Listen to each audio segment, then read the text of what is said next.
Hello, everybody. Welcome back once again to another episode of Allies of Adventure. We're Allies of Adventure Part 5. That look on your face, Kieran. Can you not hear me? Oh, just making sure. Yeah, you can. Looks okay. All right, you got faint all of a sudden, though. Maybe you're just away from your mic. I don't know. Anyway, back to what I was saying. We're here on I'm your host and Dungeon Master StormyD, and we're on Allies of Adventure Part 5, the returning guys. When last we met, last Wednesday, the heroes had basically spent time exploring and looting the bandit camp, and we're basically making it habitable so that they could sleep in it to get some rest and heal up from the battle of having defeated the bandits. And in doing so, they decided, you know what, we're gonna haul these bodies into this cave. And as it turns out, they accidentally stumbled upon, hidden behind a wall of stalactites and the stinky ass pool of sewage, was an ancient tomb of some forgotten warlord. And they went ahead and rested up and decided in the morning we're gonna check this out. And so they did. They delved deep into the bowels of the tomb of the forgotten warlord and found an antechamber with a lucky scroll. Then they entered into the actual, but before that they almost died from a small horde of dark mantles that had come down from the ceiling and tried to given poor Poppy PTSD, and now but they made it into the tomb and found what they thought was the tomb chamber. Ended up fighting a animated armor inside that room, magically animated armor, and found a little bit of treasure, but it seemed a bit off. And after digging further, they found that the special rod that was hanging in the hand, not hanging, but clicked on into the hand of the statue, was actually a handle to open up a secret wall, and that led to the actual true tomb. And that was actually where we left off. The party members had opened the secret hallway and made their way down the hall and are now peering into the true tomb, which I will describe again once we get started. But before we do that, let's have, I like to do it randomly. Let's have our player character. Sometimes I do it randomly, sometimes I pick. But today we're doing it randomly. And we're gonna go with, I want everybody to introduce themselves and their stream, and then introduce their character, and then tell me what stood out most to your character from last time.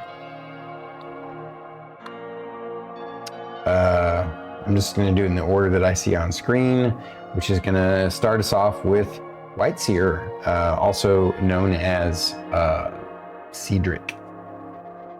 Okay, so I'm WhiteSeer, and from WhiteSeerGaming, I play Ceedric, the half-elf bard monk, which is quite a fun class to play. And what stood out for me last time? Thunderwave still works in the dark.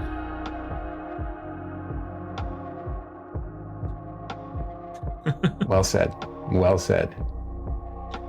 There we go. Cool. Alrighty. Next, then, it's going to be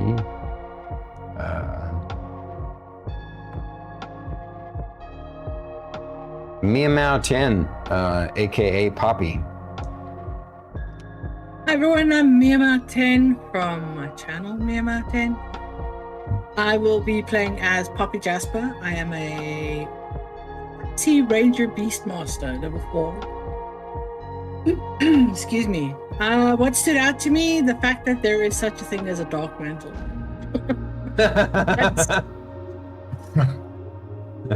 So here's an interesting bit of a little bit of Mia lore. I am actually claustrophobic in real life. IRL, I am claustrophobic. So yeah, Okay, it makes sorry. sense. No. Why are you no, nothing to apologize for. But it makes sense now that Poppy has a phobia for dark mantles or stalactites or anything of the like. So I would say that's what stood out the most. Nice. Very cool. All right. Next, we're going with Bubba Lone Wolf 31, also known as Kevlar. Introduce yourself and your character and tell us what stood out to you, Bubba. I am Bubba Lone Wolf 31. I play as Kevlar. And what stood out to me was those dark mantles are very strong, and I kind of wish I used my sword a little bit more, but kind of hard to do that in a very small corridor. Because the corridor is pretty small. Yeah. That's Well pretty said. much it. That fight was fun. I enjoyed that. I'm glad you did. I don't think I have to roll for the last one. Next is going to be our good man Kirin, who is playing Sylas. My name is Kirinshikato. I'm going to be playing Sylas Caldwell again. What stood out for me last week most was being unable to see, of having no dark vision and fighting in a dark hallway with those dark mantles is not a good choice. Yes. It was scary. And Sylas start using his real name.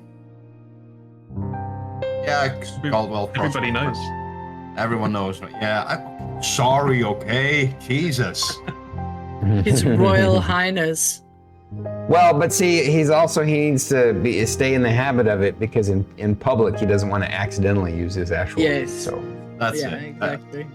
That's the excuse, and we're sticking to it. All right, very good. Well, now that all the recaps and everything are done, we're actually going to get straight into the thick of it. The party members, if I remember correctly, you all decided that you wanted to rest again before going into this last room. Is that right? Yeah. Yes. Or am I? Okay. So you all, that's right, you decided to camp in the antechamber. That way and I think I indicated that that night was completely uneventful. It was as quiet as a tomb.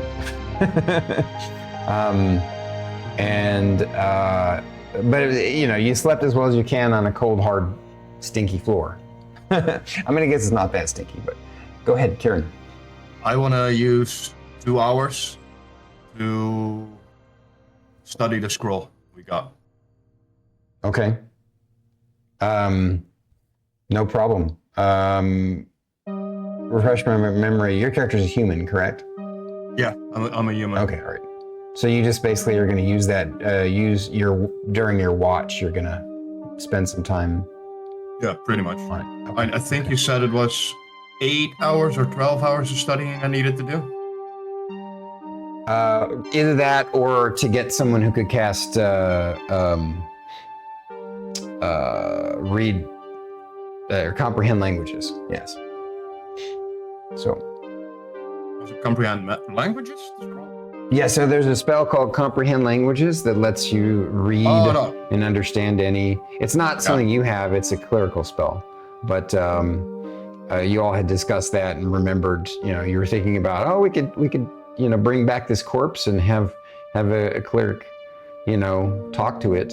But then you remembered that clerics can also cast comprehend languages. And this, just for folks who don't know, in D&D, there are two different spells related to language. One is comprehend languages, the other is tongues. Comprehend languages lets you read languages you don't know. Tongues lets you speak and understand the speak of languages you don't know. Anywho, back to so during you make some headway on it in a couple of hours. You know, you feel like there's little bits and pieces of it. You're starting to make out symbols and letters and stuff that you got a long way to go before you get there. So, anywho, it's a bit tougher than you thought, but you make some headway. And yeah, so you all rested, and where we left off was you had basically already rested, and now you're standing in front of the chamber, and I've reset up the map. So you all are standing there. I didn't set up the stuff in the other chambers since you'd already completed all of those. But you're standing before the true tomb, and I'll reread this for the flavor of the description.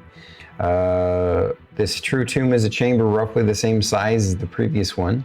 However, there are several gloomy-looking statues and effigies in this room, and an elaborate primary sarcophagus at the end of the chamber. There's an intricate carving of the same person as the statue carved into the top of the sarcophagus, along with an unknown female. There are also 4 other small sarcophagi flanking the sides of the room. And just to give you, basically, this is what it looks like. I know I showed you guys last week, but this is literally, the way it's described is the way I'm.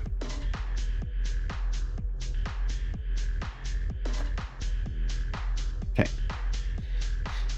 So, who has light sources? And then tell me what you guys do. I believe one of you had a lantern. Is that right? Sylas had a lantern. Is that your only light source?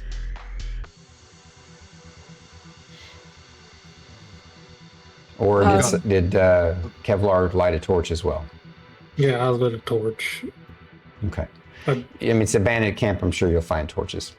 All right. So, Kevlar is standing there in front of it, but you all haven't checked. You haven't gone into the chamber to check it for traps or anything yet. So, you stand before it, guys. What do you do? Would you like me to check for traps? Oh, we should probably check if the door is locked first. There's no door. It's just an archway. There's no door?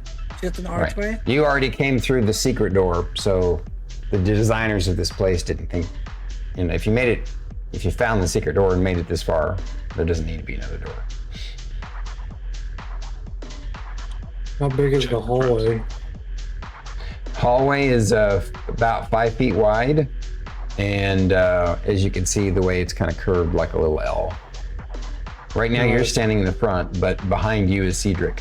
If you all wanted to change places and have Ceedric check for traps first. I would like to do that. Okay. Just so he could look for traps. I think that would be smart. Before I step in there, I'm not going to make everybody wait 10 minutes. I'm just going to use a level 1 spell slot and cast Detect Magic. Very good. Your Detect Magic indicates that, hang on a second, double check something here.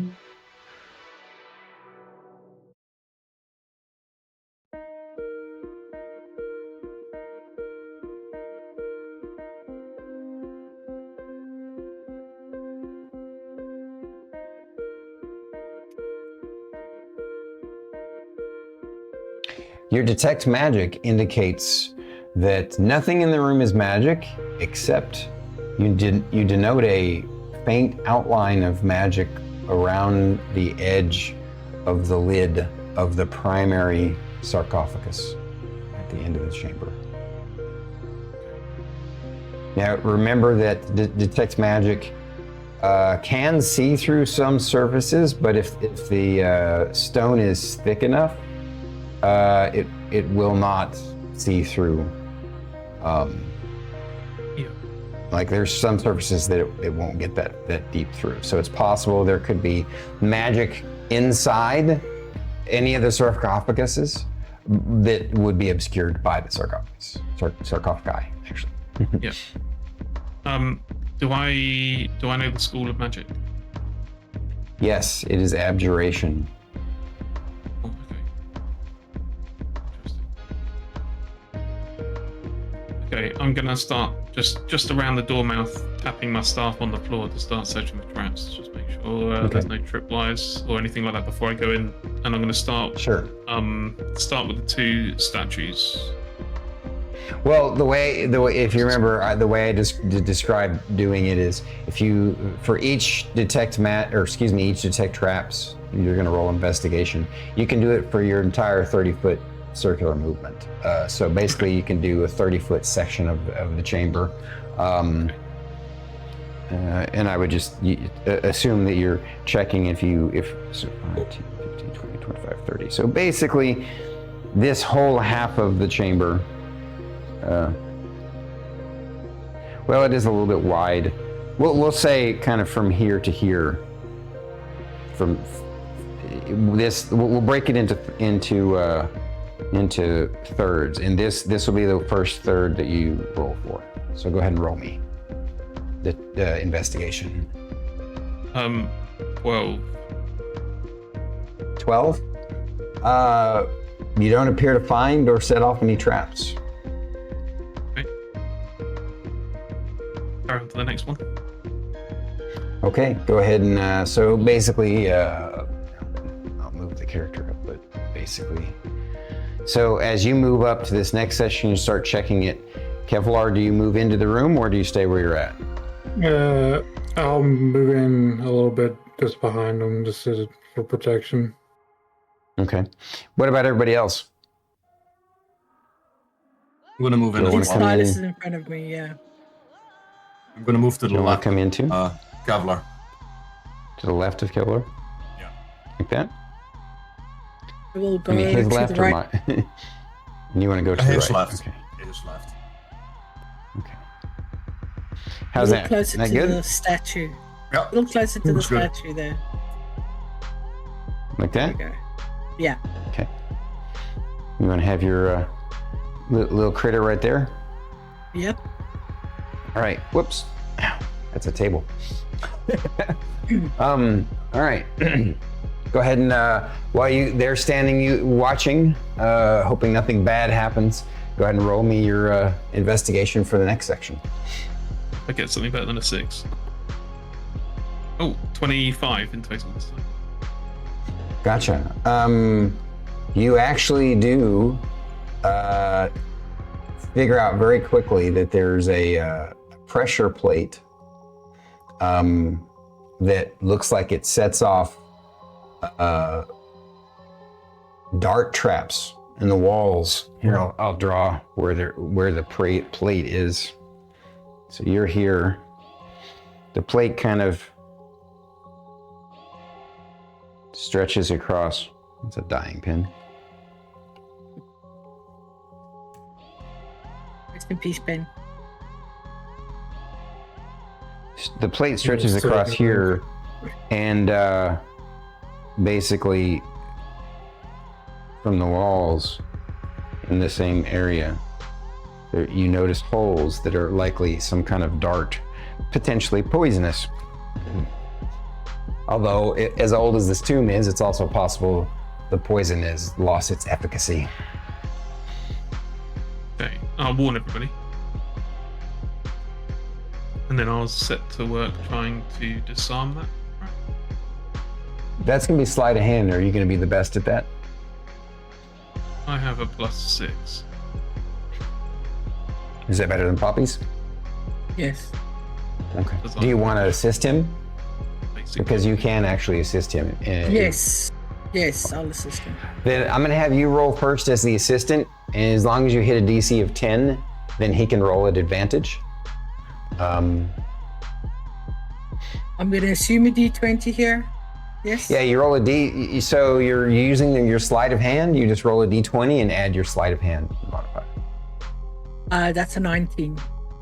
Okay, so you very easily help him, which means he gets to roll at advantage. I rolled an 18 and a 19, so that's 25. Okay, yeah. So you guys easily are able to find seams in the stone and basically wedge things in such a way that you're pretty sure you won't set the trap off. You also take some rocks and stuff in the holes, and basically you're pretty sure it's safe. But you also tell everybody where the plate is, and it's not too hard for people to avoid. So just to be on the safe side, you all decide to avoid it. And I'm going to say that during the rest of your search in that next third, that whole section, you don't find any of the traps. That's the only one you do find. So you have cleared this 2/3 of the chamber. What does everybody else do? Do you want to kind of go around like this? Is that cool? Yep. That works for me. All right. Now, so I'm going to have you roll for the rest of the chamber, except for the main sarcophagus. That one's going to be its own separate roll. That's fine. Ceedric's also going to point out at this time that there's protection magic emanating from the actual tomb itself. So nobody touch it. Okay. And then I'm going to look at Sylas. What did I do? He's just going to point straight at the ring on your finger. Yeah. Like, As soon as Ceedric looks away, I'm going to start making faces behind his back. making faces at an older gent. Anyway, I rolled 19 for the last one. All right, you don't find any other traps in the rest of the chamber. Now you're basically standing before the final sarcophagus, deciding what to do. Where does everybody else want to stand? I'll stay where I am. You stay where you're at. I'll take a step forward. One step forward. Yeah. Sylas? I'm going to stand on in between the two sarcophagus. Like here? Yeah, something like that. Okay. So I'm in reach of those two. On the left-hand side of the room. Alrighty. Okay, so this is going to take some time. First things first, I'm going to just touch the sarcophagus. Well, before checking for traps, you're going to touch it? Well, I'll have a little look, but I'm going to need to touch it to do the next bit. But he'll have a look. Well, yeah, so it's true that to truly search for traps, you'll sort of have to touch it, but I'll let you start searching for traps as part of the process if you want. Okay. I want to ritual cast Identify to learn what that spell is. I believe I can do that. I don't think Identify works that way, but I'm going to double check because they could have changed it from 3.5. In the old days, both AD&D 2nd edition and 3.5, Identify is just for identifying magical items. But let me double check. It's a magic item or some other magic imbued object. You can learn its It's not a magic item or a magic imbued object. Your character would know that identifying is for identify. Yeah. I wonder because you're pretty sure that creatures as well. So you touch creatures and learn the spells affecting it. You learn whether any spells. You learn its properties and how to use them, whether it requires. You learn whether any spells are affecting the item is created. Instead, touch a creature through the casting. You learn what spells, if any, are currently affecting. Oh, I see. That's new. That's different. It's not. It's none of those things. It's not an object imbued with magic technically, and it's not a creature. So. Okay. In which case, we'll just look for traps. Okay, go for it. And if you'll allow further Arcana check to see if I notice what the magic might be. Yes. I got 16 absolutely. for traps. 16 for traps. 16 for traps. You don't think it's trapped, but there's obviously something that your detect magic is showing a faint outline around the basically the seal of the sarcophagus. So to answer first-time chatter, hi first-time chatter. I need to set up a command to show everybody's names and stuff like I did for Dragon Metal Saga. From left to right, I think this is from your left to right. You got Kirinshikato, who is here playing. I'll just have you guys reintroduce. Yeah. I'm playing the monk. Oh, go ahead, Ceedric. We got Sylas, and then we got Poppy, who's a Tabaxi Ranger, Beastmaster, with her little pet Smoke, who is a badger, giant badger. And then next we have Ceedric, who is a monk bard, elf, right, or half elf? Half elf. Half elf. And then finally over here on the far right, again, I guess it depends on. You got Kevlar, who is basically an Eldritch Knight human. So. And mountain. Man mountain. That's 6'8" and built like a fridge. Yeah. Built like a fridge. I like that. Can I change my name to All right. Fridge? So you don't detect any traps. You do detect the magic, though. Am I able to try and work out what I think the spell might be? I mean, it could just be a lot. Go ahead and roll. Yeah. Go ahead and roll an arcane knowledge check. Roll 18. 22. 22. You think that it might be a glyph of warding that was likely placed somehow impressively placed on the inside lid of the sarcophagus. So in other words, you determined that, okay, I didn't roll high enough to find a trap. Or, I didn't figure out there was a trap. But through my arcane knowledge of knowing what this spell is, it is sort of a trap. You get the sense that removing the lid will, for sure, set off said trap, but you don't know what sort of warding is on this glyph. I'm gonna ask Ceedric. Ceedric, you sure those are stone, right? Those figures are stone, right? Yes. The figures on the sarcophagus are stone. They're definitely stone. There's no magic coming from the figures, but Correct. so I imagine they're carved stone. They are. Just checking. Death I mantle. don't think there's any traps on it, so you can have a look. Coming to life. Just saying. Just gonna warn caution about tearing the lid off this thing. Because I think there's quite a powerful spell on the inside. You and Sylas should be best people to figure that out, I think.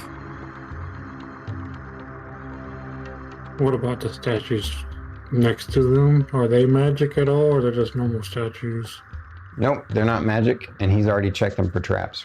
Yeah, he has. They're just basically everything in this chamber is as I described. They're statues. They're not magic. They're not trapped. You found the only two traps in the room. I mean, where do we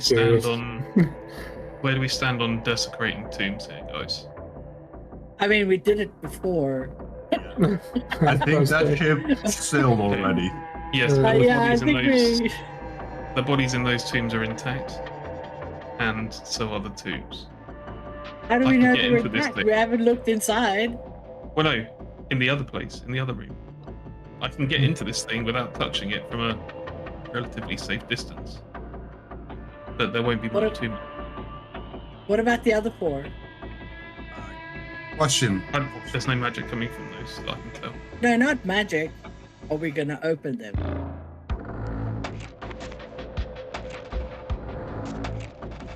Stormy, question. Can I use Yeah. like frostbite on the other sarcophagus to freeze the stone plate and the grave together? If it is a trap and the rest would awaken, something like that, they can't get out.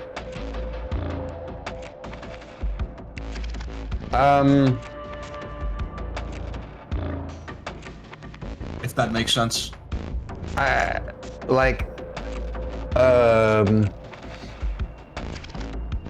mean, I'm not gonna say you can't try. Let's just say that you know, that's you think there's a slim chance that that might work, but it also might not. I'm Just gonna sit try Kevlar it on top of anyways. one. We could just sit Kevlar on top of one. That I was about will to take say, I care of can one, just but there's 3 others. open the cassock right next to me just to see what happens. Let me Okay, so see if Kevlar the freezing tries part to works first. open the one.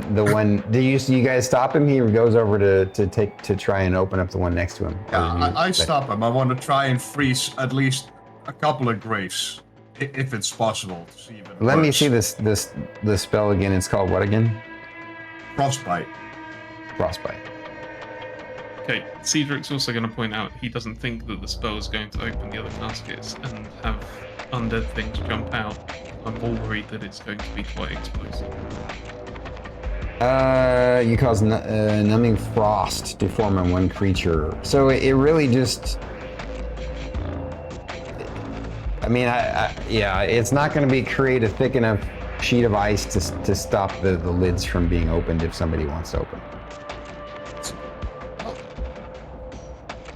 It's worth a try. If Cedric okay thinks if you it's don't want it. explosive, we might want to get back. I don't know. Are you going to try and open it from a distance? Well, the only way that I can really get this thing open from a distance is to completely destroy it. Mm. Oof, And it's so beautifully carved. I know. I don't really want to do that. So, I reckon Kevlar should open it. We'll all wait by the door around the corner. Wait. Nothing's getting into that thing without a tin opener. So, I'll open it. Kevlar. So you're gonna go over and no. open the main one before they move, or you're just role playing right now? Okay, sorry. Go ahead. Kevlar. I'll helping open it. Yeah, and then you get blown to bits. That'll be fine. But I got a lot of help. It's I'll be fine. okay. What? I'm just going to piece you together like a puzzle afterwards? I'm pretty sure we can find some glue somewhere. Ceedric will slap his upper like armor and just go, look, solid as a rock. He'll be fine. I can't tell you what to do, Kevlar, but I'm not happy with this decision. I'll tell you that much. I mean, I'm more No than one happy has with, Mystic Hand. No one's got like a way to move shit without having to be next to it. I'm more than Okay, happy to help him open it.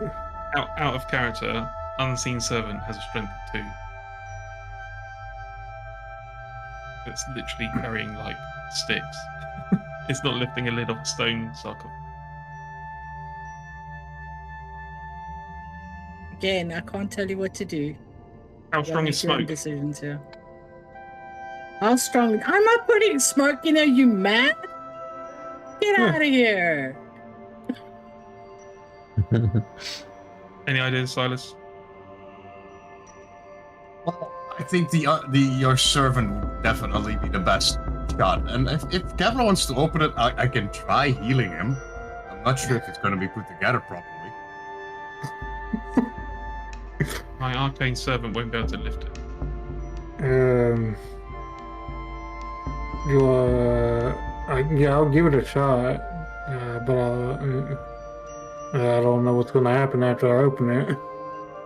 Hold on. Do we still have that shield? That fancy shield?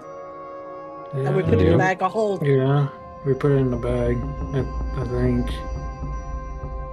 I mean, if you're like completely gung ho to open this thing, then at least take the stronger shield with you.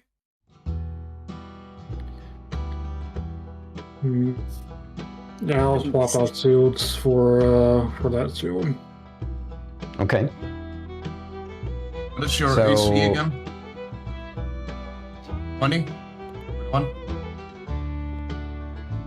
Yes, He's talking to you, 21. Bubba. Is it 21? I thought it was. On the sheet it says 21. Okay. I can also, before he opens it, I'll cast shield on him so he gets a +5. So shield is a reaction spell. It literally only lasts for 6 seconds. So the only way you're going to make that work is if you stand right behind him and cast it on him. Actually, I'm not even sure that it might be a self only. Let me double check. No, I guess cast as well. It might be a spell that's only self. Let me see. I could cast it on myself because I know shield. You can, but again, it's a reaction spell in 5e. So yeah, it is self only, and it's a reaction spell. It's not something you can cast ahead of time, and it's basically a 1 round duration. Now Okay. you can That's cast. nice to know. Yeah, like he can do it himself if he wants to. But the whole idea of shield is somebody is the DM says, okay, I roll and I'm going to hit you. And you say, I cast shield. Well, all it has to do is get your armor class up to where you don't get hit. There are rare occasions when even when you've cast shield on yourself, you're still going to get hit. But anywho. We'll note that for next time. It's so I know. very rare. I will use Bardic Inspiration. Kevlar. Okay, so you're going to give Bardic Inspiration to Kevlar to help him Yes. with his saving throws and stuff. Okay, cool. Sounds good. Then, all right. Think of something. Tell me where everybody's going to be. Kevlar obviously needs to be right up here on top of it. You see the corridor around the corner? Yeah. Around the corner. Okay. Where's Poppy going to be? About Poppy and her little one. Nice. Right behind Okay. Ceedric. So you don't even want to see what happens. Okay. No, How about- I want to watch my friend I wanna blow peek around apart. the How about Sylas? Sylas, what are you doing? Can I push Ceedric into the view of the hallway? Into the view of Kevlar? Can you what? Can I push Ceedric into the hallway and then hide again? Well, that would be we would go into like a turn-based thing, but like you okay. just need to tell me where you're gonna be I'm standing. gonna be Gonna grab behind Poppy then. He'd pull you with him. Oh, so you're gonna be even farther back. Okay. Yeah, because I think Poppy is behind Ceedric, and I'll just join in line behind it. All right. So you're all in the hallway like this, correct? Yeah, Just all look good to you? Okay. I'll be shouting Bardic Inspiration type words. There's nothing more dreadful than the habit of doubt, Kevlar. You've got this. Kevlar, cover Okay. your chest and your face with the shield, please. All right. As long as everybody's ready, we're gonna open this Oh my thing. God, this is such a bad idea, guys. All right, so Kevlar pushes on the lid, breaking the seal, and you, of course, with your detect magic still going off, because I believe it lasts for like 10 minutes or something. You see the That's a magic 30-foot break in the range. right, and it's a 30 foot. It was 60 foot. Yeah, it's a 30-foot range. Okay. Well, Yeah, you did so say then 30 you're feet, just yeah. you're just a little bit farther out of it then. So technically, you actually would have not seen the detect the magic until closer, but that's fine. It's fine. I thought it was, because in 3.5, I'm pretty sure it's 60 feet, but at any rate. So, Kevlar breaks the seal and you see the magic break open. The glyph goes off and it doesn't appear to do anything except you suddenly hear sort of a whoosh sound. And this, and Kevlar immediately sees like this wispy, foggy fog come rolling out of the sarcophagus, creeping down the side of the sarcophagus quickly and spreading across the floor as a green glow emanates from inside. You think the glyph of warding caused something. You're not sure what sort of magic it set off. But you also all hear, after you see this, witness this, spooky green glowing fog pour out of the sarcophagus all along the floor, spreading towards the back of the place. You also hear a moaning. Of course, Kevlar especially hears it coming from right in the sarcophagus right next to him. And as he hears movement inside, and he takes a step back. And as he hears the movement, he hears a loud click sound. And the click sound causes two things to happen. You hear 4 other clicks go off on the other sarcophagi as the lids are basically kind of freed up. If you had tested, Kevlar would have been able to see that he couldn't get the lid because it appears locked from the inside on the other ones. But now it's no longer locked. And not only that, the second thing that happens is the secret door that you guys came into, the secret wall, closes quickly. And so now you all are basically in this chamber, and this weird green spooky fog has poured out, and the lid comes off. It kind of falls off just as Kevlar takes a step back. And Kevlar, you see 2 wrapped, mummified remains with pale glowing green eyes and moans of pain coming out. 2 of them rise together. One looks like a male, the other looks like a female, and they rise out of the grave and claw their way out of the grave and say, "Disturb our slumber." And everybody needs to roll me initiative now. Oh, damn it. Can I turn to the female zombie or mommy and be like, "Hey, free later"?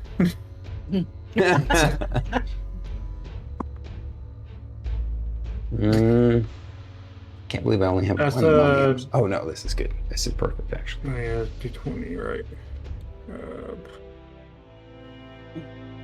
All right, here's the mama mummy. See the mama mummy, everybody? Oh, there's Mama Karen? Mummy. Karen, see the mama mummy? There's mama mummy. Funny. And there's Papa Mummy. Oh my god, I love those. Really cool looking. And take the lid off that he slid off. And they come rising out of this thing. And then the other thing that occurs is, remember how I told you that these things unlocked? They start, you hear a sliding, crunching sound as they start to slide open.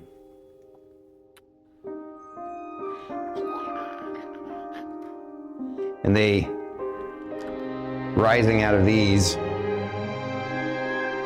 are 4 skeletal remains.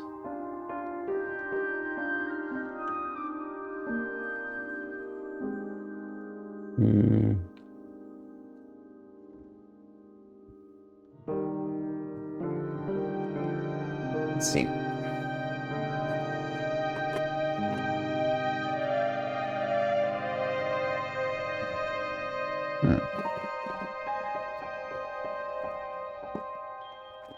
I had more of these guys.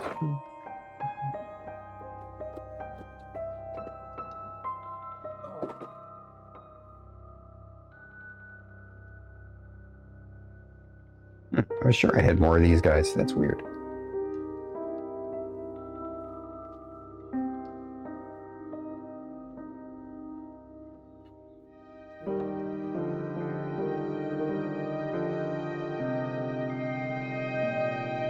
This will do.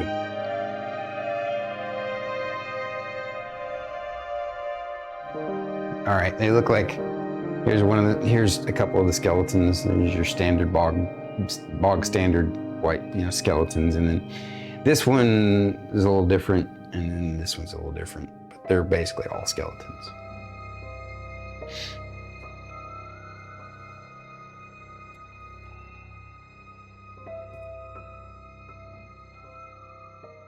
Oops.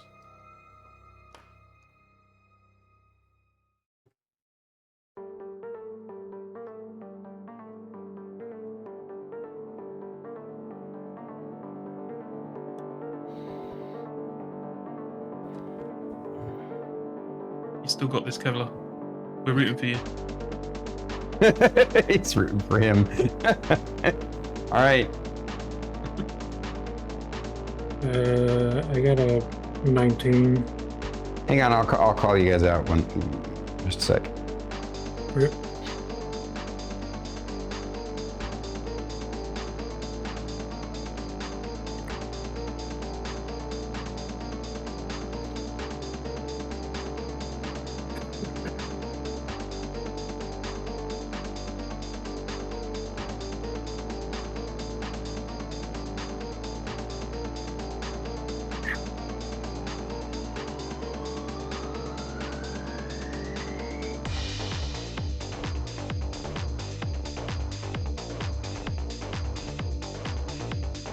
Man, they're not waking up that well.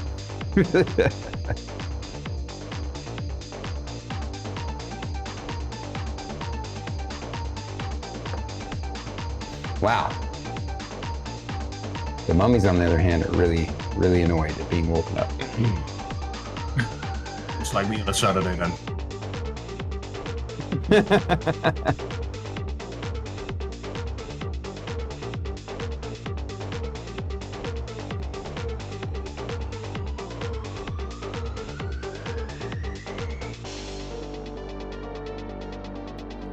Okie dokie. So, Kevlar, you said your AC, your initiative was a what? It's 19. That's a bit suspicious. Literally is your third initiative. Because you had two initiatives last week, and they were both 19s. That's funny. Yeah, but yeah, it's. I believe you. I'm just teasing you, Ceedric. Yeah. I got 20. I really am only kidding you. I'm giving you a hard time, bud. Sylas. 22. Okay. Wow, you guys are rolling crazy good. Poppy. 26. Oh wow. My God. All right. And I thought the mummies had a good initiative. All right, so What is your bonus to initiative then? Plus one. she's Plus 9. she took the alert sheet, so she's got plus 9. Of Yeah. course. Yeah. All right, Poppy, you're going first. You don't see what's going on. You heard what's going on, and you kind of heard everything, and so you sort of, squeeze past and peer around the corner a little bit. And I won't even let that. I won't even make that use up your move. Well, you can actually, because you're right there, you can just peer around Ceedric. You see what's happening, and you can react first. What do you do?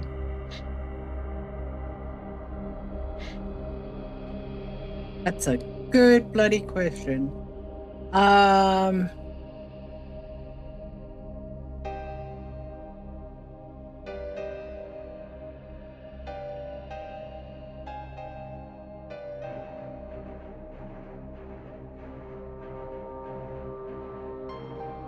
I knew we should have left Ceedric. Should have left. I mean, there's not much I can do except maybe bring smoke into the... No, I don't know. I might need a bit of guidance here. I don't really have... Well, I don't want to metagame for you. What when you say guidance, like it's your initiative turn. You basically, you guys are effectively in combat, so you get to decide what you want to do. What is it like? What sort of guidance? I mean, so you are new, so I would be glad to guide you in any way that I can without ruining the experience for you. So, what sort of guidance do you think you need? Well, with my character being what she is, Mm-hmm. attack-wise, I really only have bow and spear, right? That's what I have. From where I am, Okay. I don't see how that's going to benefit me right now, especially since I'm not really out in the open and I can't really see.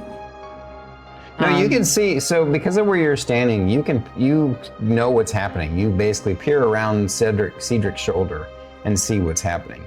You know exactly what's happening. And the wall and the secret door behind you is closed. So at this point, you just pick out what your options are, what you think your character would do in this moment.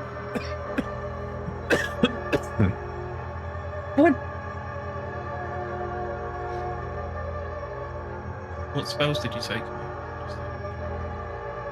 Ensnaring strike is what I was thinking of now. But I don't know if I'm close enough to do it. Do that with the bow as well, right? You can use your bow there as well. I think your bow has a range of 80.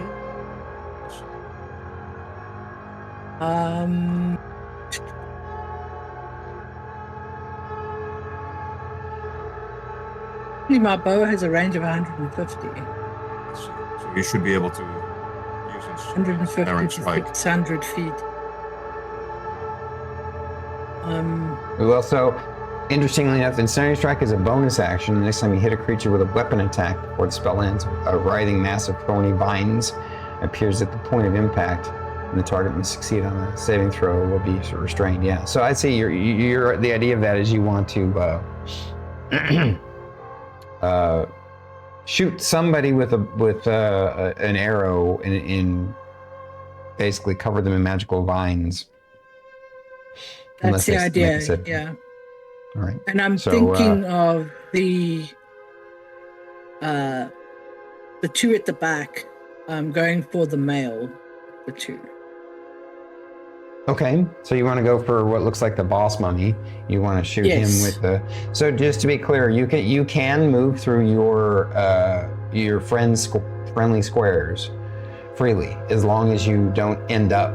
As long as your move total doesn't end on their square, you can move through their square. Okay, can I then go just beyond the door? On the left-hand side? Here, or you want to go right here? There, yeah. Okay.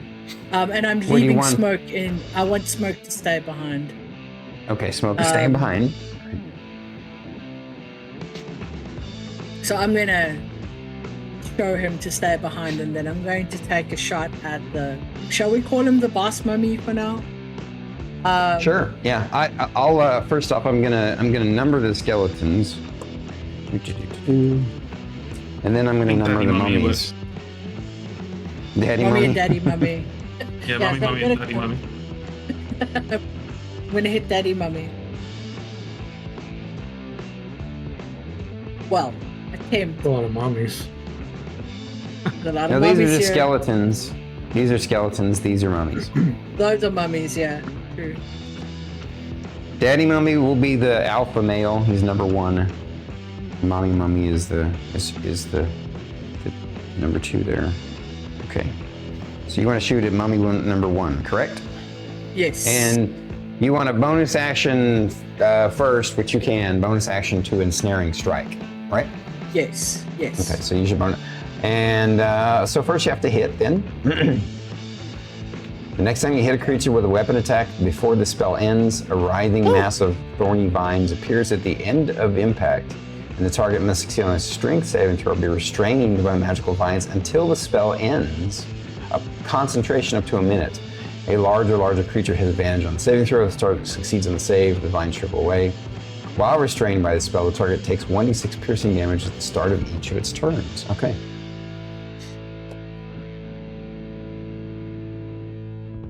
Okay, so I'm rolling for the hit. Yeah. Right? Make your ranged attack roll with your bow. That'll be a 24. Okay. refresh my memory, your bow is Masterworks, but not magical, correct? I don't believe it's either. Oh, sorry, Masterworks is a 3.5 even. It's not Yeah, magical. never mind. Yeah, right. All right. So you strike the mummy directly in the chest, and it sticks in, and the vine goes off. It doesn't appear to do any damage to the mummy, which is strange to you, but it now needs to make its save against the vine.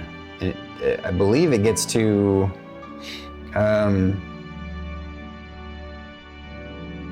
Keep making strength checks each round to beat it if it fails the first time.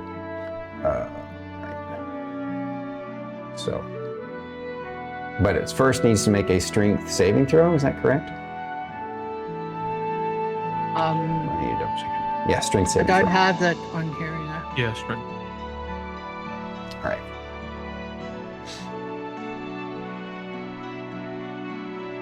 And what's the DC of your strength saving throw for ensnaring strike? I'm sorry, remind me where I see that? Oh, you would look at the spell. Let me see if I can bring up your sheet real quick here. I only believe have it's- Ensnaring Strike written down. There's nothing else with it. I think it's just your wisdom modifier plus 10. Double check. Where did I put those? Right at the bottom, last page. No, I'm asking myself where I put Oh. your Gotcha. your character sheets. Oh, Probably in the group chat. Oh, sorry, it's 8. Yes. It's 8 plus your wisdom plus your proficiency bonus as well. Sorry, which I think is still plus 2.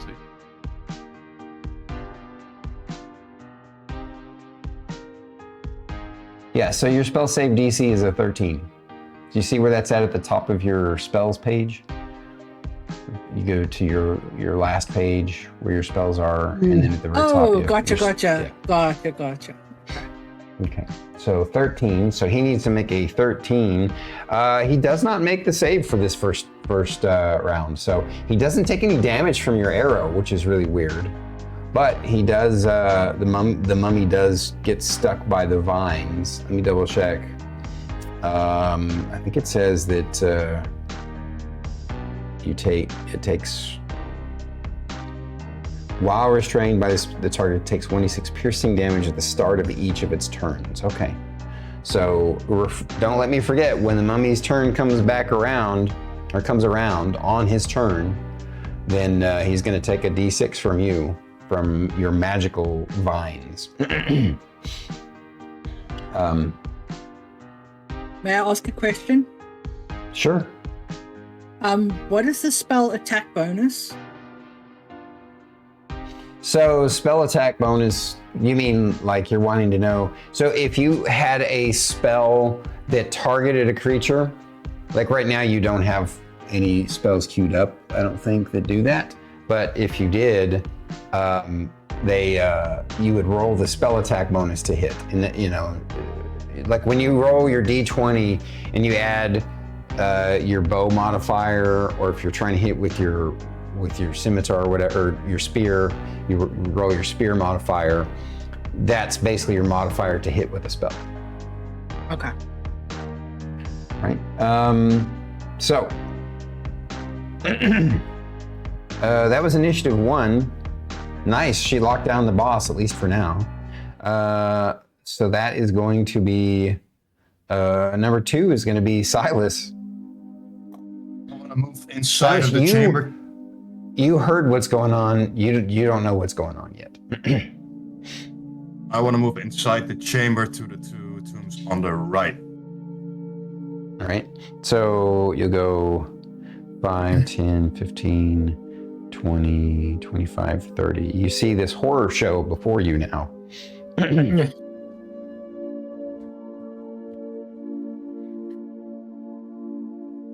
And then I'm gonna cast Rhymes Binding Ice, and I wanna angle it so that I can hit both of the creatures coming out. All right. Blah, blah, blah, blah, blah. Let me bring up the spell. While Sylas is preparing this spell, Sylas, any idea what this gray mist is? Do you think it might be toxic or explosive or I'll find out anything like that? one way or another. So just to be clear, you're wanting to use your 30-foot cone rhyme spell. Do you want to hit these two guys or these two guys? And I'm assuming you're wanting to avoid hitting Kevlar. Yeah, I want them the right-hand side of the chamber. So you want to hit these two guys? Yeah. Okay. If that is safe enough for Kevlar, then yes. Should be fine. And before I pass Ceedric, I said, you sort out your lightning shit on the two on the left. Okay. What lightning? Your thunder or whatever. So you right. need to make a Con 15 saving throw for those two. Let me find. All right, Con 15 saving throw for those two skeletons. That's going to be 1 and 4. So. And you're gonna take 3d8 of damage, and you're gonna be hindered by ice formations for 1 minute, or until another creature within reach breaks the ice. You have your speed reduced to 0. Right. So number 1 made his saving throw, so I believe he's going to take half damage, correct? Yeah, that's half damage. And number 4 fails its saving throw, so it's going to take full damage and basically be stuck in ice until it uses its turn to break out of it. Oh, wow. So go ahead and roll me the damage first. Damage is... Was a 19 to hit. That didn't really work the way I wanted it.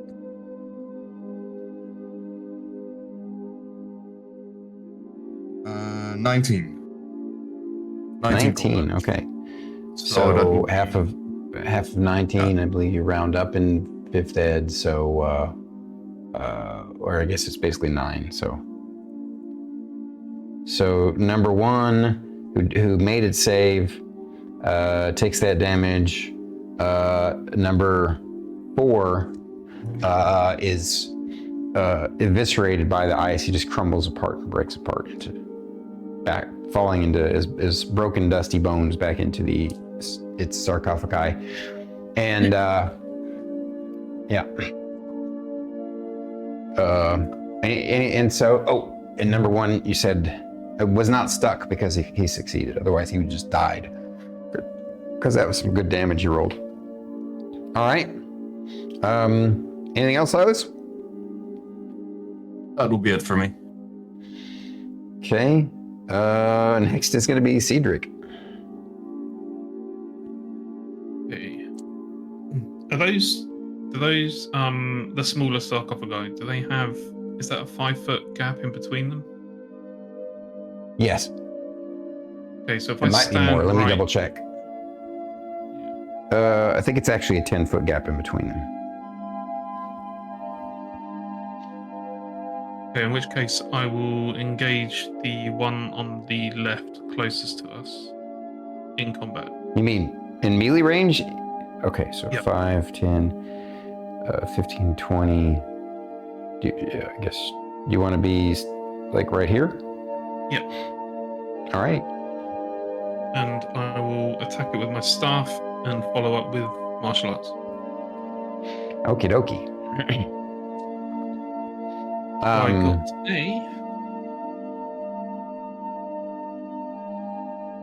a 16 on my staff attack. That will hit. I'll roll my attack for the other one. 22 on my unarmed attack. That also will hit. Can we just add these together? Yeah, that's fine. Oh, actually, they're both bludgeoning, correct? Yeah, my staff did 10 damage, and my unarmed attack did 5 extra. Okay.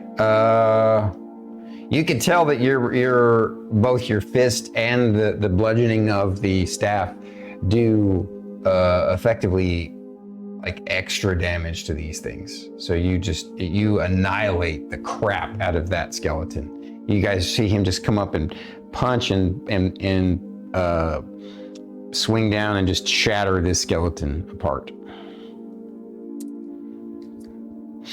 Now that you're standing next to that open sarcophagus with just a powder of bones left in there, I need to check something real quick here.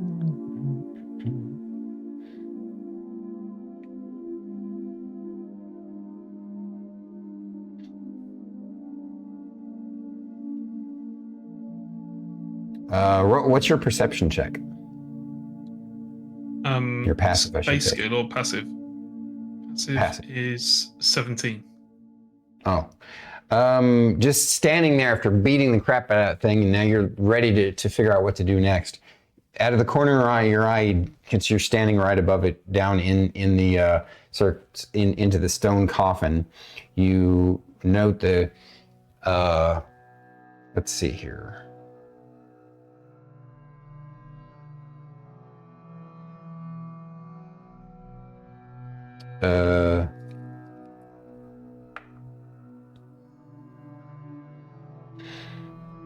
You note that there's a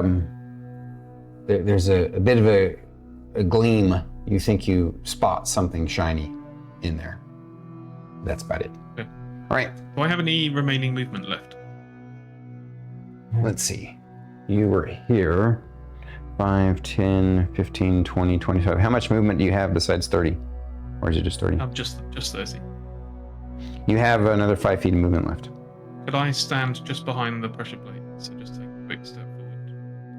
Finish Right there. Yep. Just in case anyone charges the guys behind me. Sounds good. All right. You all done? Yep. All right. Kevlar, you're up next. We believe in you. Don't forget your bardic Do inspiration. it. So you did note that Papa Mummy has been ensnared in some vines by her arrow, but the arrow didn't seem to hurt it at all. But currently it's ensnared by the vines. The Mama Mummy is not. And she's looking at you with those baleful, glowing green eyes like she's ready to drag you to the depths of hell. How close are they? Melee range. I would like to try to take a swing with my sword to try to hit the mummy.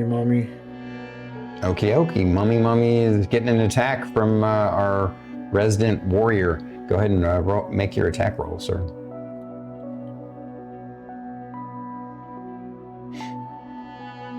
It would be with a d20, right? Yeah, you roll your d20 and add that number, that plus whatever it is next to your sword on the middle part of your character sheet. I got you. So I'll just do them both together because.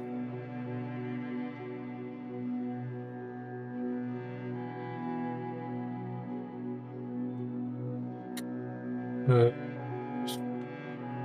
21. 21 to hit, yeah. that definitely hits. So roll your weapon damage. That was together. I did Sorry? I did the 20. I did the both of them. I combined the both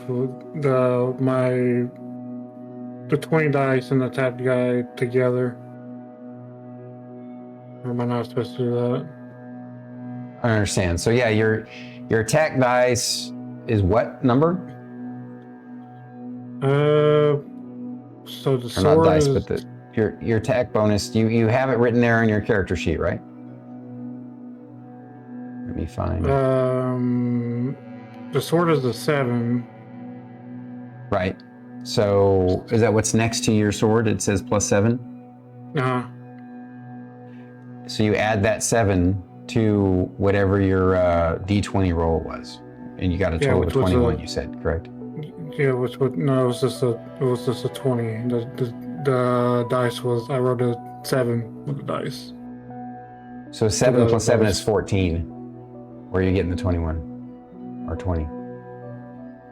The main dice, the main 20, the dice D20? itself. Yeah. I'm not understanding what you're saying. What did you roll on your D20? It was just a 20. So you rolled a 20 on your D20? Yes, sir. And then So the other one was a 7, and I added them together. So 20 plus 7 is 27, correct? Mm-hmm. Yes, sir. All right, but 20 is, are you sure you rolled a 20 on your D20? Because that's a crit. Yeah, I can send you a screenshot. Would I? No, I believe you. I'm just trying to understand. We did are you not remembering how the combat works? You just roll your D20 for your attack, and you add your attack modifier. So you rolled a natural 20, which is an automatic hit, and a crit. So, which means you're going to do double the damage. And the way I do it is actually, it's pretty simple. We take what your max damage would be on a hit, and then you roll it, and you add them together. So what that means is we're going to take 13, and then you're going to roll as if you're attacking. So go ahead and roll the D8, and then add 5 to it, and tell me what you get.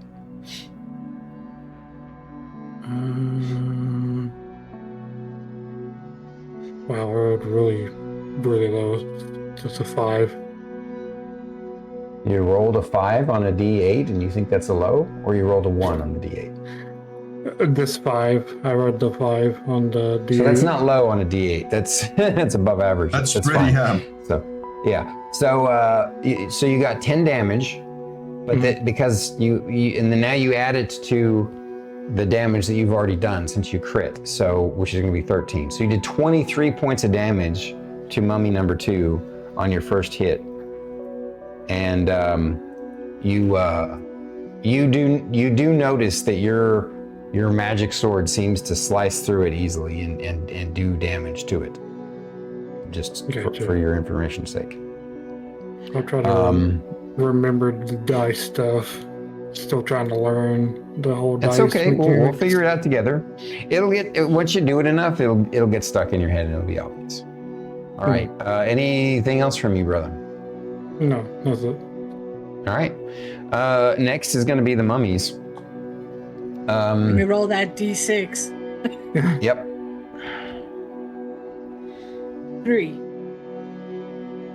3. All right. So Papa Mummy takes 3 points of magical piercing damage from the vines. Then on his turn, he's going to attempt that strength saving throw to break out again. Actually, he can take 2 actions. So he's going to, you really kind of pissed him off with your arrow and your vines. So he's going to look at you. Let me double check that we got the range. Yep. He's going to look at you with a dreadful glare, like a death stare. And I need you to make a wisdom saving throw for me, Poppy.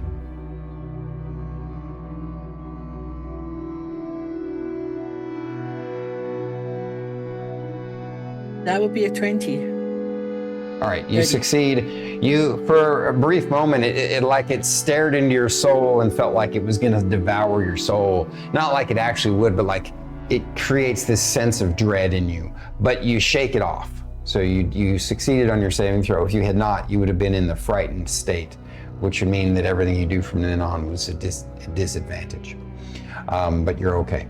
So that's one of the things it does, and then the other thing it does, it tries to break free. Well, but I rolled a 3, so it's still stuck in the vines.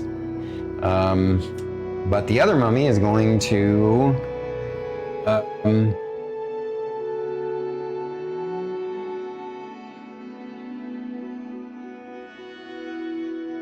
It saw that dude with the staff go over there and splatter one of its minions, so it's going to dreadful glare at Ceedric.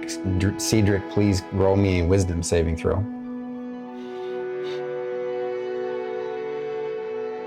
20. All right, you also succeed. For a brief moment, you're terrified of it, but you shake it off.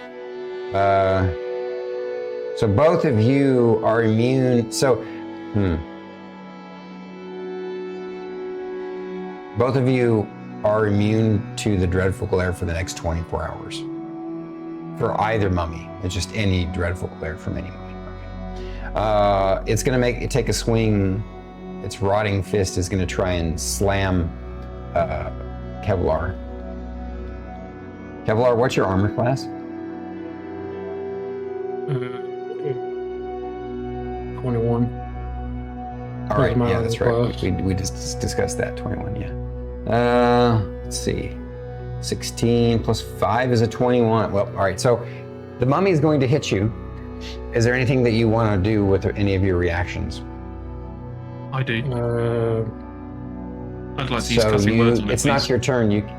Well, actually, it's not. I can guess use technically cussing you can, words something. as a bardic inspiration reaction to subtract. Well, the let me 1d6 have him. Since it's his turn, I'm going to let him do any reactions first. If he decides not to, then you can do it. I want to try to shield myself. Okay, so you used up. Make sure you make a note on your character sheet somewhere that you have used up one of your first level spell slots.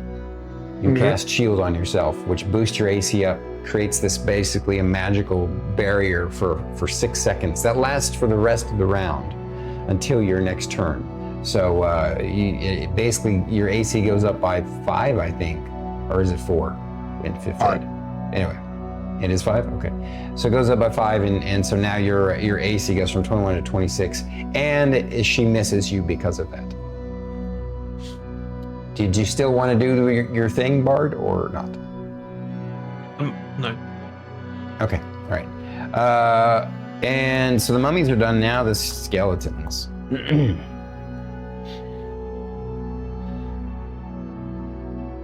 This skeleton is going to move into a flank position to try and help its master. These two are destroyed. Let's see. Since you guys disabled the trap, it's not affected by it. It wouldn't have been anyway, but Sylas is being attacked by skeleton number 1. So first off, I'm going to be attacking Kevlar with advantage by the skeleton.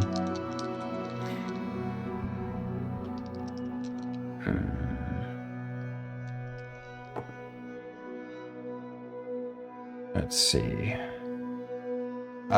But your shield is still up, so it does not hit. And then skeleton number 1 is attacking Sylas. But a 10 will not hit you. He swings wide. Sylas, you dodge easily out of the way. All right, so the skeletons are done. That's the bottom of the round. Top of the round, Poppy.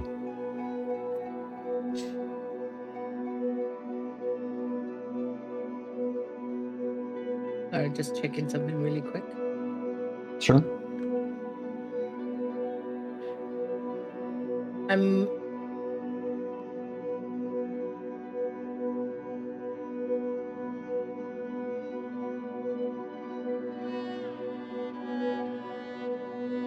Mummy has taken damage, right?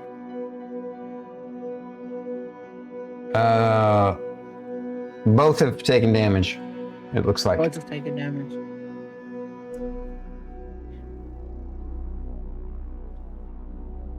But it does look like that. Well, so it's hard to tell if Papa Mummy has been damaged. You think your spell damaged it, but you're sure your arrow didn't. But for sure, it looks like Kevlar's magical sword is having an effect on that mummy. Okay, then I would like to do another ensnaring strike on Mummy. Okie dokie. Make your attack roll first. Don't forget to take off the slot of your of the spells that you're using. But Yeah, no, I've been making notes. Yeah, I've been making notes. That goes for you too, Bubba.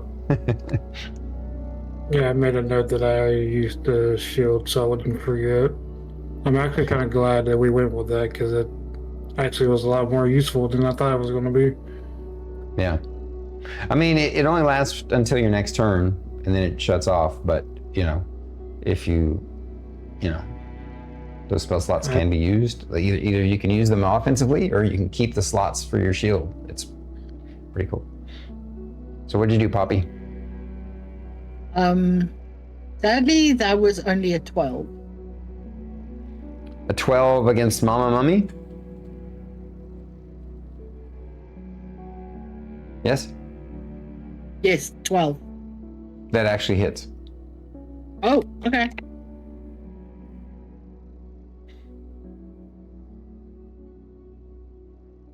Again, your arrow pierces it easily, but does not seem to do any meaningful damage to it. But your it needs to make a saving throw against your spell. DC of 13, I believe, right? Yes. And let's see, it's a strength saving throw. This time, Mama's like, no. The vines shrivel up. She is not affected by the vines. Give it a try. And you gave it a shot. You could have, so lock down 2 of them would have been sick. Nice try. All right, Poppy's done. Unless you want to make any moves, do you want to move or do you want to stay where you're at? For now, I think I'll stay where I am. Cool. Sylas. Yeah, I've got a question. Considering I've got a ring which gives me -1 to AC, I want to cast Mage Armor, which every unarmed, if I'm unarmored, I get an AC of 13 plus my Dex modifier, which will put me up to 16. Yeah. How does the ring affect it, or does it overrule it? So you add modifiers together, all together, right? And so if it's a negative modifier, then if Mage Armor gives you a base armor of 13, and then your Dex gives you up to 16, the ring then brings it down to 15. Roger that. Then I know I was gonna cast it anyway, but if D&D Beyond puts me up to 16, I know to put it down to 15. Okay. That's what I wanted to know. So I'm gonna cast Mage Armor on myself. Sounds good. You gonna make any moves after that, or are you gonna stay put? No, I'm gonna stay there and wait for the skeleton to do something. All right. Ceedric, you're up, sir. Going to. I just realized something. So Kevlar, the last 3 combats in a row got 19, 19, 19, and Ceedric for the last 3 combats in a row got 20, 20, 20.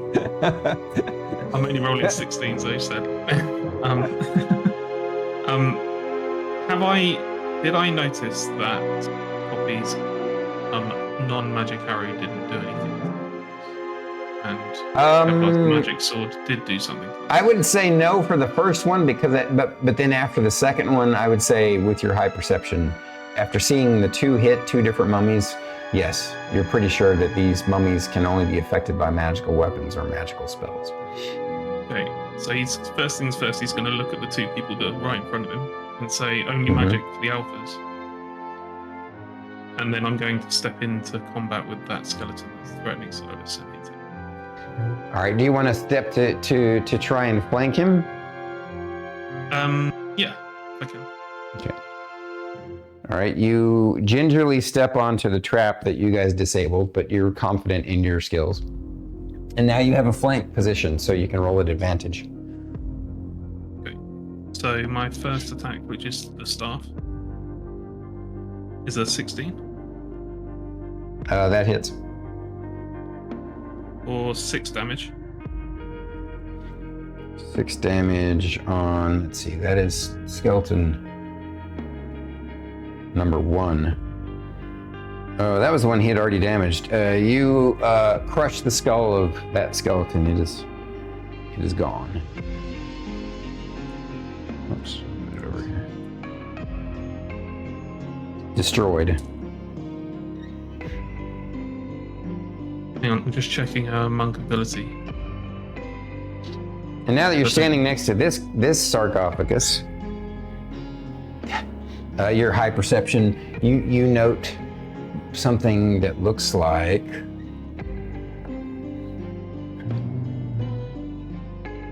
just glancing down in there.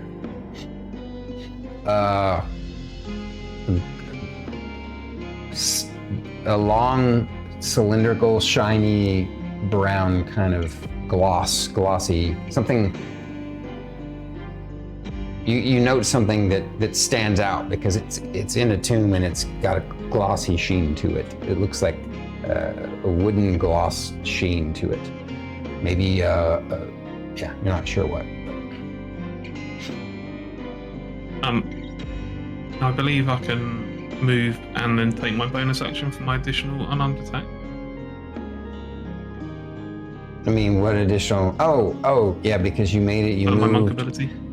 So 5. You took a. Let's see. You were here, so you would have taken actually 5, 10, 15, 20. He's technically in that square, so we're here 5, 15, 20. You can, yeah, with a 30-foot move, you'd be directly behind him. And yes, you can take your bonus action. All right, Is go that for also, it. You have advantage. Yeah, cool. Oh, rolled 16 twice. So 22. Yeah, that hits.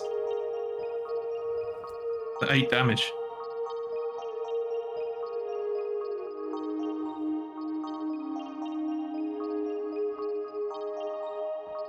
Which one is that? That's number 2. Oh, I took it off the wrong one.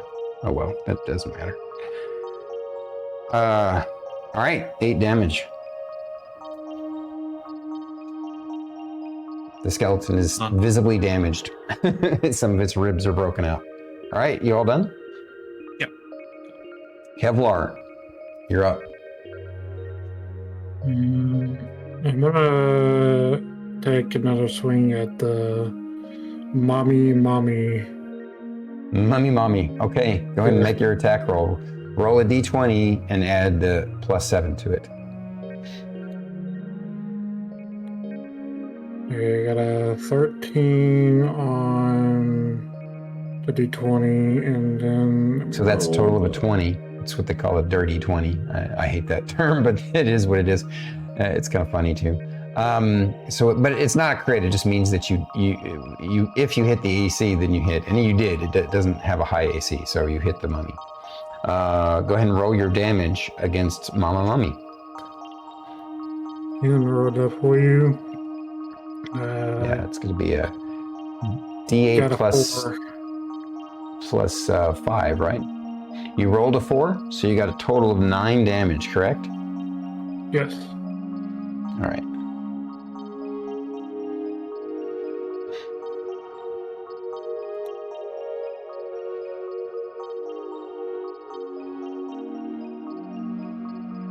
Alrighty then.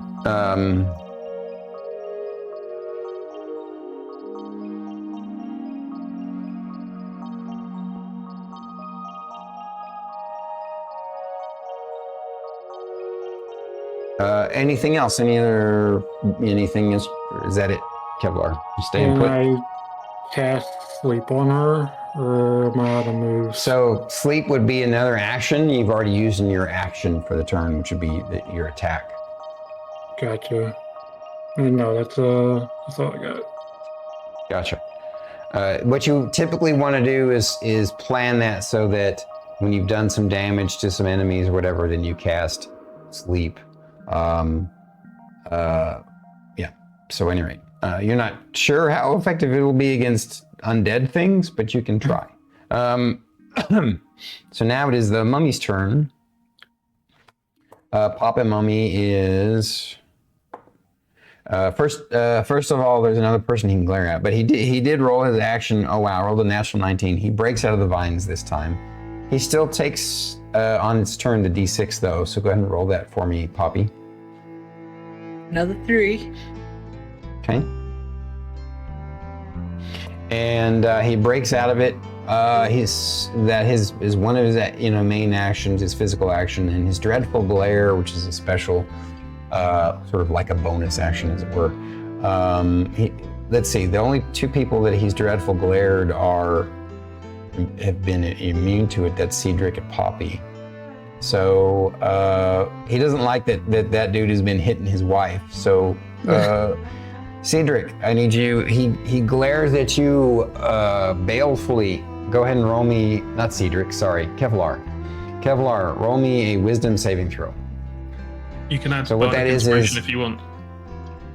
You So you have a bardic inspiration because you haven't used it yet, which means, so what you do is you roll a d20, and then you're going to add your wisdom modifier to whatever you. First of all, tell me what you roll on a d20.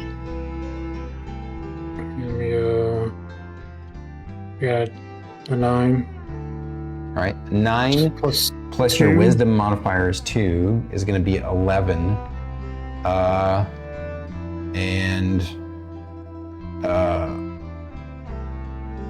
you actually that would succeed Exacxes. So you succeed on. For a brief second, you're terrified of this thing, and he's really pissed off at you. But you've basically like, no, I'm not going to give into this fear, and so you are now immune to mummy fear for 24 hours.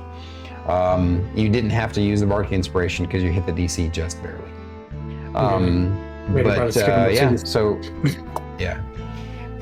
Mama Mummy is going to glare at the last person, which is going to be Sylas. Roll me a wisdom saving throw, Sylas.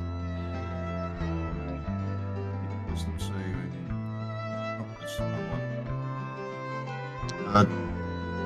It's a dirty 20.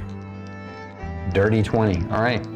So you also are immune to you guys. All basically resist the fear, the terrifying gaze of these horrific creatures. The Mama Mummy's going to take a swing with advantage at Kevlar. Can I start playing Fear of the Dark on the flute? All right, so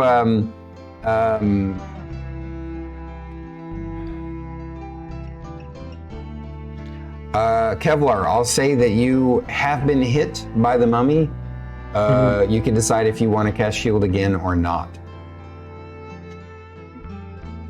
Can I do that? What do you mean? Can you do that? How many times can I? How many level 1 spell slots do you have? There should be a number on your level 1 spell slots. So if you go down to your that third page, under your first level spells, you see the number 3 there. It means you have 3 spell slots. You can use your first level spells 3 times per day. You've used one of them because you used shield once, so you still have 2 more uses. So if you want to use it again on this hit, you can. It's up to you. Gotcha. But once I'm out of slots to cast spells, Once you're out of slots, then you can't cast any more first level spells. So if you want to save, if you want to take the hit and save that for one of the other spells, you can. Or if you want to go ahead and protect yourself and see if the shield protects you, then I'm gonna try to see if I can use the shield that I have in my hand to try to block it. well, that's already part of your armor class, so you can't use that as a separate thing. Okay, I'm gonna try to take the hit. So you're gonna take the hit. You're not gonna use your shield. You use a spell slot. Okay. I'll use cutting words if he's not going to do anything. All right. What does cutting words do? I get to use a bardic inspiration as a reaction. I roll my bardic inspiration dice, which is a d6, and I can remove that from her attack roll. Okay. Make your roll then. 3. 3. That gets it down just under enough so that Kevlar does not get hit. Just barely. All right. Next is going to be so cutting words. That's the one where it's you sort of like as a reaction you insult them. What sort of insult do you give them the mama mummy? God. That's kind of funny. Can we just say dummy mummy for the female one? No, mummy's Aw. He'll probably insult the way she doesn't look like her carving looks anymore. We'll do that. We'll do the whole honey, you got real ugly from Army of Darkness. I just type thing. did a quick AI. You want to? Oh, that's pretty good. You want to? If you want, just for your own flavor's sake, I'll say that you tell her a bad joke, and it's, hey, what kind of music do mummies listen to? Rap music. Groan. She died from cringe. Yep, exactly. That's why she took the Everyone hit. gets She disadvantaged cringed. now. All right. Like everyone. Cringe So- so hard. Yeah. All right. So that was the mummy's turn. Now it's the skeleton's turn. It's going to continue doing what it was doing, attacking Kevlar with advantage. Oh, okay. The skeleton's going to hit this time.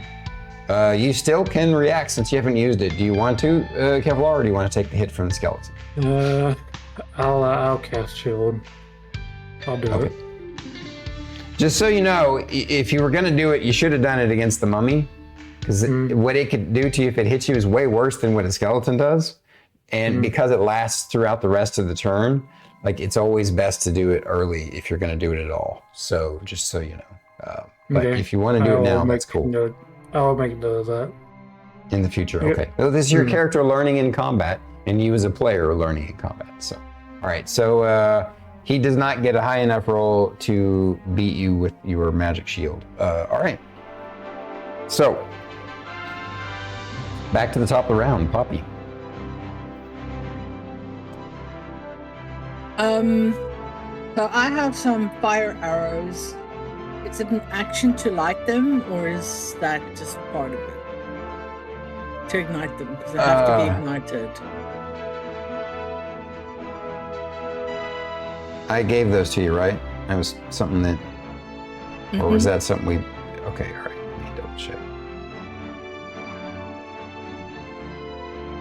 Well, I bought fire arrows.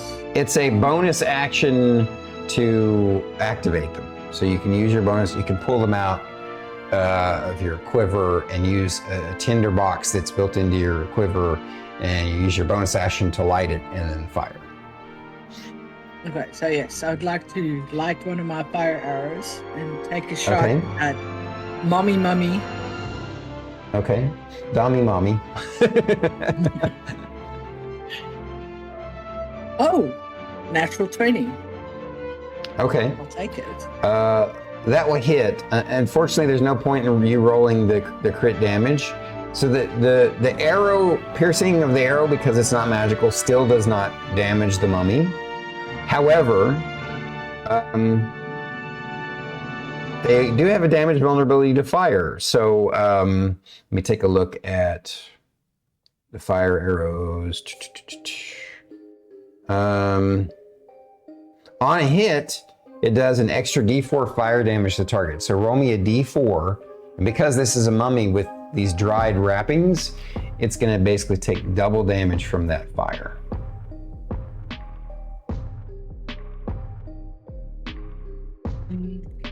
And then it will be on fire and take, normally it would only take one fire damage every single round until you take an action or bonus action to put it out. Okay, But because of it being a mummy, it's going to take two every round. Any rate, how much do you do? Just to mention, you and I made a note on my sheet that says +2 fire damage from fire arrows if ignited, d6.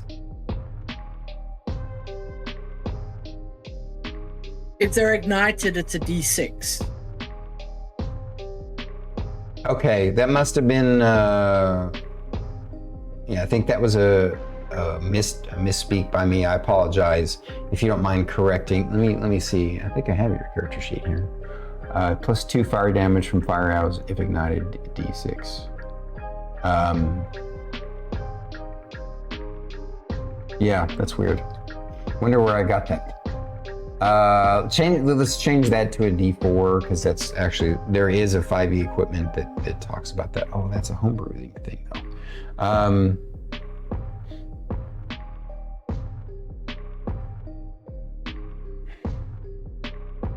How many do you have? Did we make a note of that? Fire arrows, 10. All right, where did you get them? I forget. I bought them. Okay, you bought them. I think I made them up on the fly, but I think for 5e I made them a bit unbalanced. So I'm going to stick with what they have, if you don't mind. Let's change it to a D4. I'll still say that, and then it's just like it says, it's a +1. So it should actually be how much? Yeah, because for it to be as good as they were. It's going to be, we need to change that plus. I'm sorry. You know what? No, I'm not going to backtrack. I already told you +2. You will say that you got a really good deal on some really expensive arrows. We'll just keep them at D6. You only have 10 of them. So it's +2 fire damage initially, and if ignited, D6. But yeah, that's fine. So. Okay. So what my other question then is, am I rolling a D6 and adding 2? Or am I rolling so a that D8? ignition is going to basically, if they ignite, then they take a D6 every round after until they put it out. So you don't roll that right away. Instead, it's going to take 2 fire damage from the fire arrows immediately, which in this case, because it takes double damage, it's going to take 4 damage. So. Okay. And then D6 every round, right? Correct. And you said that was Mama Mummy? That was Mama Mummy. All right. So she took 4 damage from the initial fire hit, and then until she puts it out, she's going to take a D6 each round, and it's doubled for her. So, all right. I didn't even remember giving you those. That's pretty awesome. All right. That was Poppy. Sylas. I'm gonna cast Sacred Flame on the female mummy. And she needs to make me a Dex 15 saving throw.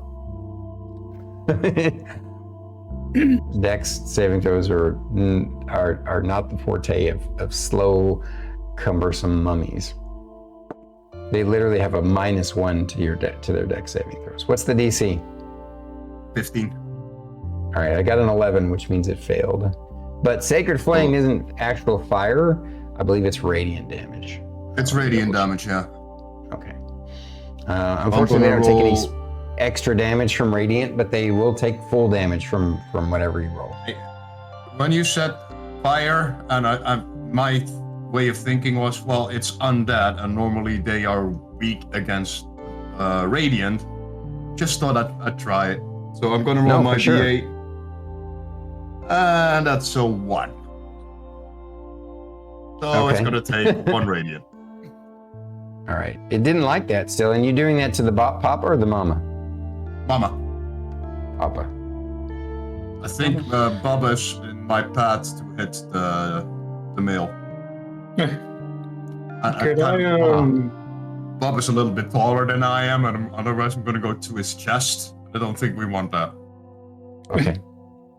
Can I get up and do something very quick? I need to help my dad with some groceries. Sure. Your turn's coming up in a little bit, but as long as you're quick, go for it. It shouldn't take that long. I'll be right back. All right.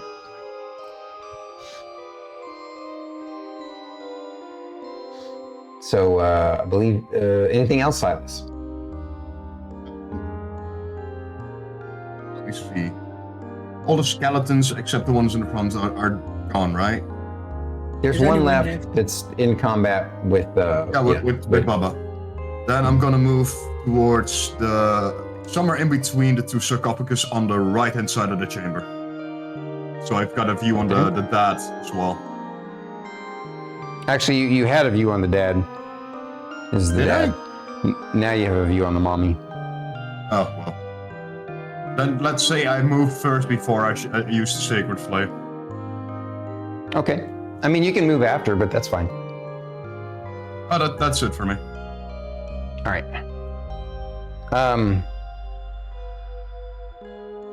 Ceedric, you're up. Okay, I am going to attack this thing that's been giving the enemy advantage for the last God knows how many turns. So, attack this skeleton. Yeah. 16. 16 will hit. What's your minimum damage? 5. All right, so you take out the last skeleton with your first hit. Whoops, that's not a skeleton. Now what? Now I'm going to check something. I'm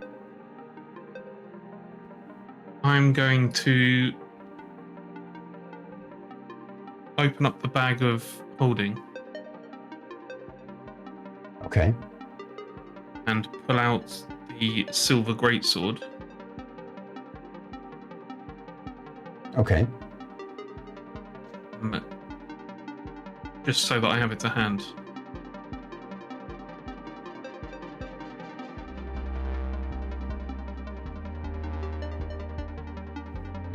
Okay.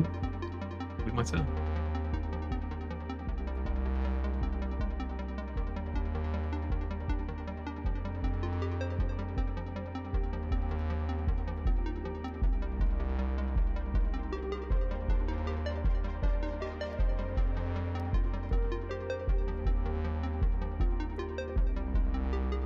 All right. Just as I thought. Okay, perfect. All right. So you're not going to move. You're just going to get in the bag of holding and pull out that weapon, which would basically take all of your action, but you can still move if you want to. No, he's fine. He's just like rummaging around. All right. Then, well, Kevlar is going to be next. I don't know if he's back yet. I suspect he's not. Maybe take the break now, because we're almost at halfway. That should give Baba a little bit more time. Yeah, that's a good idea. Yeah, we're only like 9 minutes from the normal time to take the break anyway. All right, guys, we're gonna take a little 8 to 10 minute break, and we'll be back in a bit. Enjoy the intermission. Right, I'll be right back now. Their picture on Discord. Oh, it's only over your own picture. You see it on. Oh, okay. Yeah.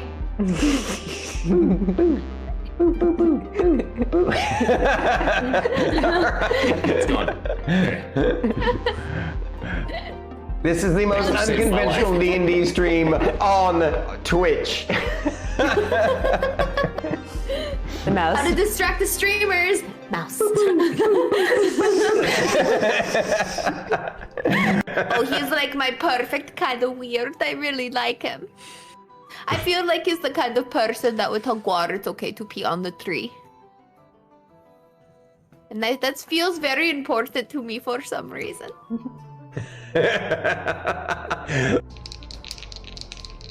My hair is so heavy today. Well, you did wash it. It's full of water. I know. So stretch, right? Stretch, stretch, stretch, stretch. Oh. Hamster's pose. Oh, okay, now you're showing off. Don't do that. I can't touch my toes. That is, she can do standing mermaid on one side. Oh, standing mermaid? Let's see if I can do it in jeans. Okay. Foot into elbow. Connect the fingers. Quick save, quick. Okay, cool. It also sometimes does this sound, this random thing. It just happens from time to time. I think it has to do with some sort of decondensation or something. I don't know. It's really weird. But I swear to God, it sounds like an army of masturbating gnomes. Are you sure they're squirrels, Stormy? What? Are you sure they're not masturbating squirrels? No, I'm Like, pretty on sure my they're. affiliate I'm stream? pretty sure they're no. You know, just a... It does. It's just this sound. It's this weird sound. I can't.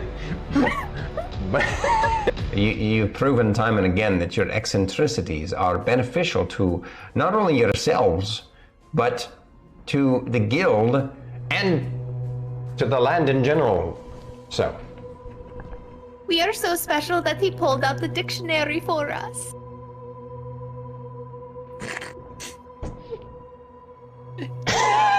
use big words. And the day had come. The party was ready to begin their fights in the arena against the number 2 ranked guild. Here they are, up against them. The name, the Loam Riders. Will they defeat them? Will they be beaten by them? And such it went. The battle began. It looked like it was fairly even, but it was not. Soon, 2 party members were down, and the cliffhanger had begun. I don't know. And you guys are awesome. Fight me. Let's go. All right, we're going. I did it too. You did it too. Yeah. We're gonna go chat dice. Here we go. Oh man. Kids like. To me, is this wonderful? Wait, that's not how you do it. How do you do it? I screwed it up. I can't. Oh yeah, it's this way. It's called the dab. You need to do it correctly. Oh. I'm still doing it wrong. Yeah. All right, I'll let you take it away there. It's Darkity. You forgot to hit play. Okay. And we're gonna add cinnamon and a little The extra. character, she wants pancakes now. Thank you. There's only one way I'll accept pancakes. Stormer's got to wear the outfit.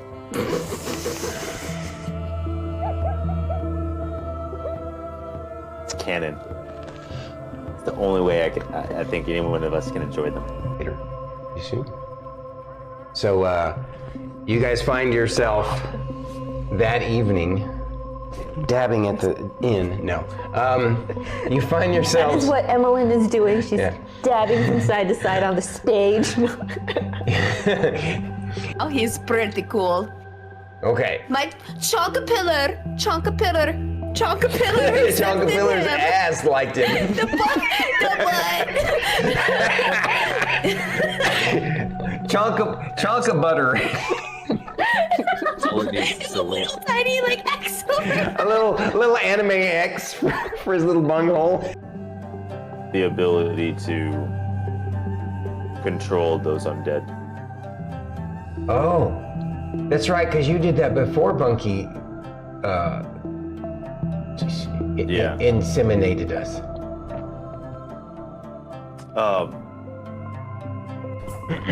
Alright, and the Bob Ross moment has Stop ended. eating my butt, freaking chair. And that deep-throated person over there, the one with the green hair, just kidding. We were going down ha-ha. Oh, I didn't mean like that deep. I meant like deep sounding voice. Oops. Deep what? He's got a deep voice, guys. That's what I was trying to say. It's true. Yeah. Do you have a very deep voice? I know I do. It doesn't frustrate you because it's something you can focus your mind on and to help you. I'm going to use the P word, to help you process what you went through. Are you clipping it? Everyone, get some rest. We'll discuss this later, after I've had some time to think. It's And a lot process. to process. Everything. Got 3 good clips so far. I'm processing the rest. What a dick! You snuck it in there. You got me to say it. Looks like you have a question, Fern. Is it the same color, the same blue glow? Yes. Now, I think if you scroll over their picture on Discord. Oh, it's only over your own picture. You see it on. Oh, okay. Yeah.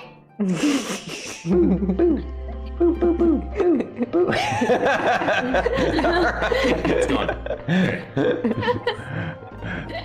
This is the most unconventional D&D stream on Twitch. The mouse. How to distract the streamers. Mouse.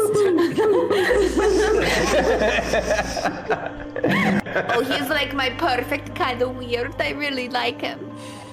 I feel like he's the kind of person that would tell Guar it's okay to pee on the tree. And that feels very important to me for some reason.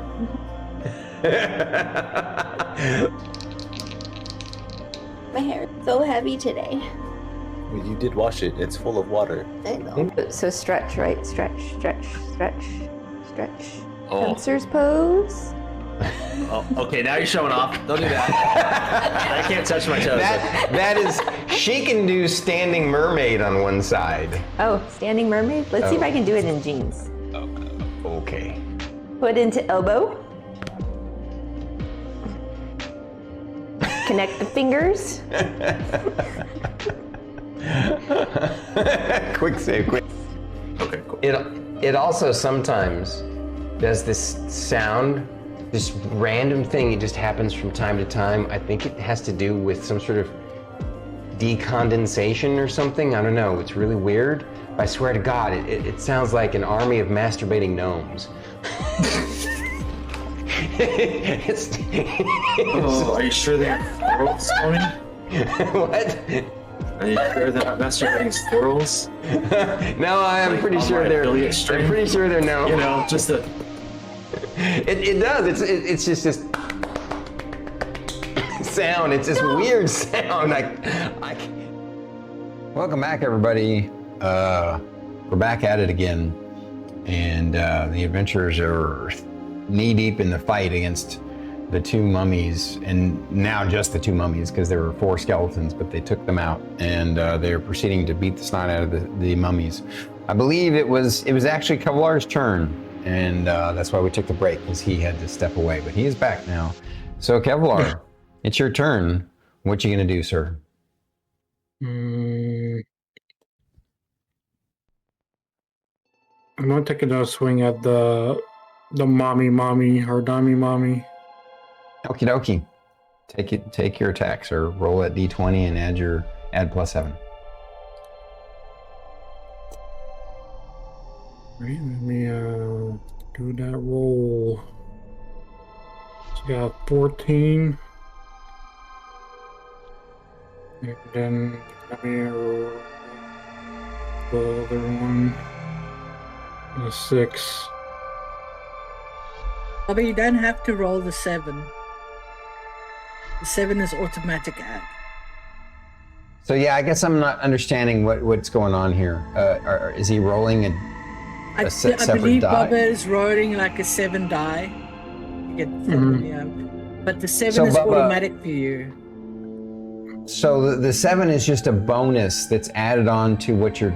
So I want you to imagine combat is like this: you're rolling the d20, and that is your percentage. You know, you're basically deciding I'm going to take this die roll to see if I hit, but I get to add a bonus to that to get the number higher. So that 7, which is next to your sword, is the total bonus that you just add on to the d20. So let's just start over this attack. Roll me a d20. Okay, I understand now. I get what you're saying now. Okay, all right. So what did you get? I got 14 again. All right, so you got a 14. That still hits the mummies. They have a really low AC, so that hits. Go ahead and So it'll be 14 plus 7. Yes. Oh wait, so you rolled a 14. So you need to. Okay, you confused me again. So when I ask, all right. We'll figure it out. You just gotta make the roll and then add that number, and then that's the total that you tell me. So you got you rolled a 14 and you add a 7, that's a total of a 21. That definitely hits. The 14 would have hit. But all right, so go ahead and roll me your damage, which is a d8 plus 5, I believe. Okay.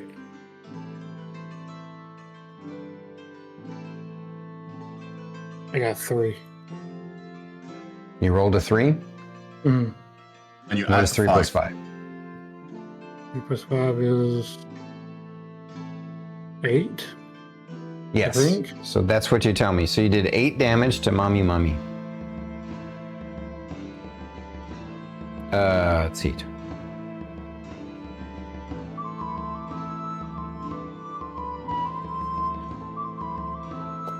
Alrighty. Any bonus actions or anything else from you, Kevlar?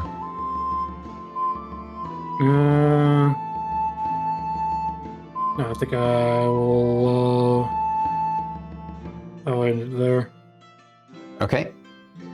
It's now the mummy's turn. And this is all the bad guys left. So, no more dreadful glares. So,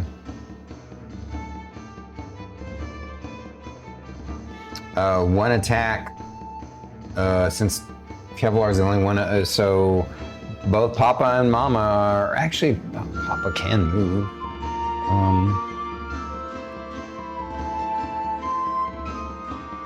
But Papa likes where he's at right now. It's not easy to flank him. He's standing next to his beloved. So he's going to stay where he's at, and he's going to swing on Kevlar.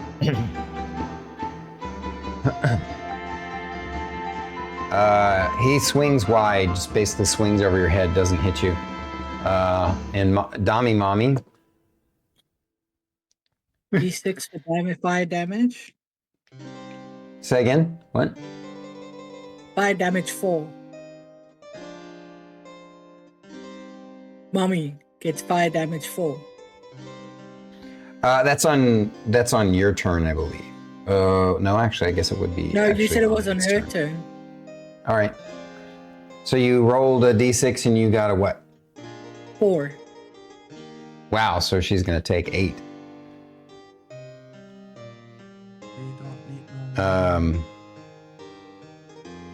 Has she taken her? No, neither one of Papa made his attack but failed.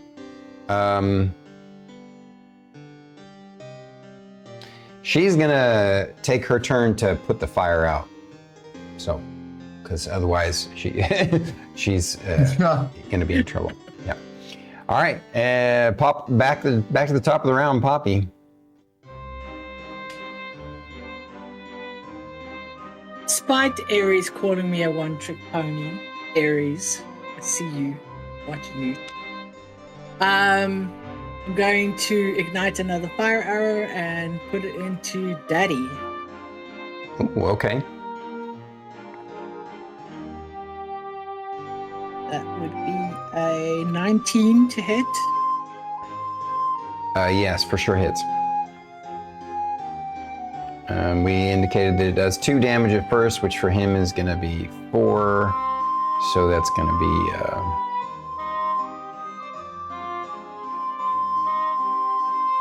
All right. And now he's on fire. Partially. Okay. Nice. You're being smart with your gear, with your stuff there. Sylas. I'm going to use Frostbite on the dad. Frostbite on the dad.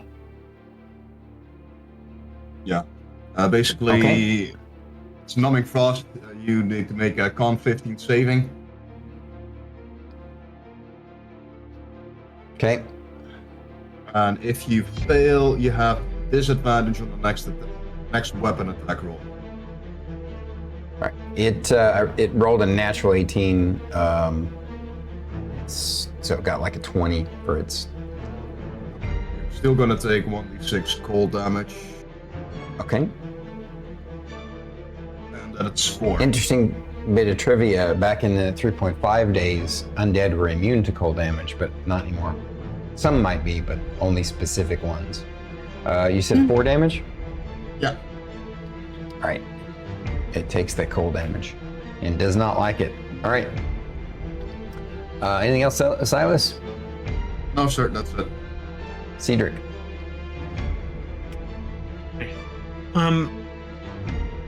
So he twirls his whistling staff and slams it against the floor in an upright position, and I'm going to cast Shatter in a position that gets both of them, but not Kevlar, because it's a 10-foot radius area of effect circle, I believe. Take a look at the spell. Just grab it. I always thought It's a shadow radius radiated sphere, out. sorry, from you. centered on a point. point of your choice.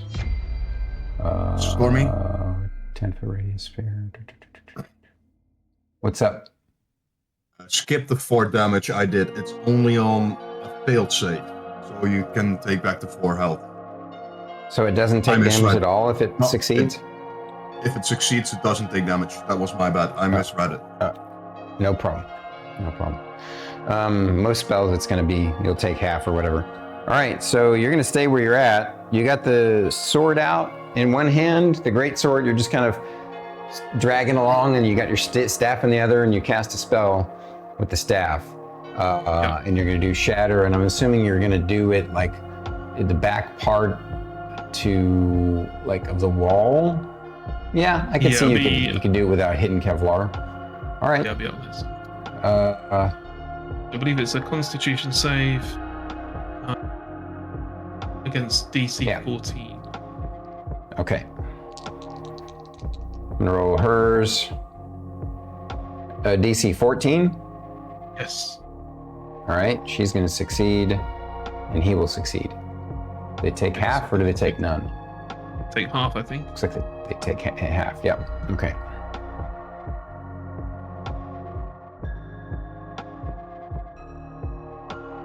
Yes. Okay. Need a high roll then. 19 total, so that's either 9 or 10, depending on whether you round up or down. I think 5 you're supposed to round up. So,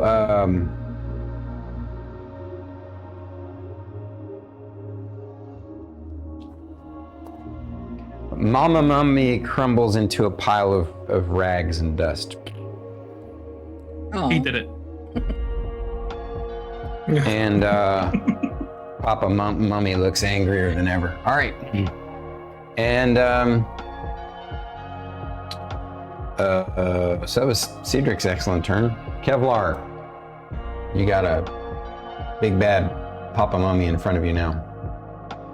He's still within melee range too. But you can move if you want to be in a different position. It's up to you. You don't have to. I'm gonna take a swing with my sword, and I'm gonna try to hit him. Alrighty. Let me roll my die.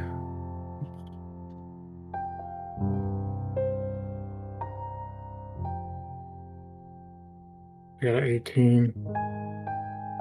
You rolled an 18, or you got a total of an 18? I rolled 11, but I added the 7 to it. 7. So you got it right this time. Perfect. So 18. That definitely hits. Go ahead and roll me your damage. Okay. And let me. I got a 5. Yep. D8 plus 5. So you rolled a 5 on the D8? Yes. All right. So you got a total of 10 damage on it? Yes. Right. Did you want to, by chance, use your action surge now? Yeah. I want to try to do my action surge. All right. So action surge means you can basically just take your its action again, so you can get another attack. I'm gonna try to hit him again with a sword. Okay. Roll your attack.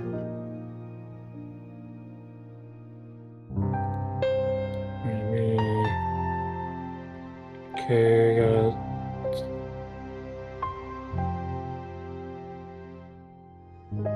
23. Okay, 23 is definitely hit. Roll me your damage again.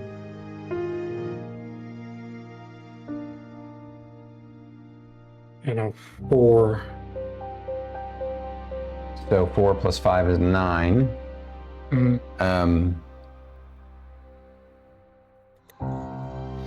It's looking really haggard. It's not down yet, but it's like coming apart at the seams.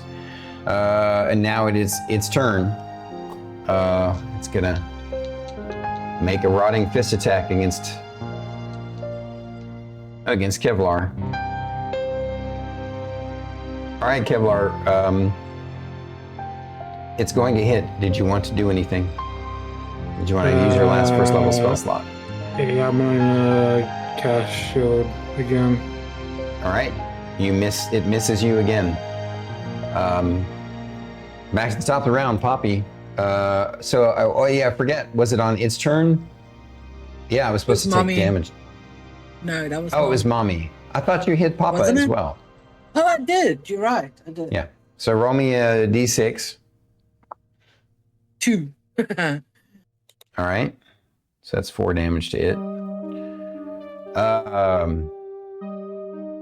And who just went? Was it Kevlar? Yeah, Kevlar with the action surge. Now it's your turn again, Poppy.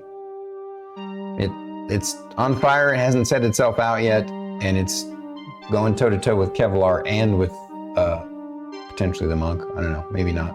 But yeah, what you gonna do? You don't necessarily have to do anything, but you can if you want to.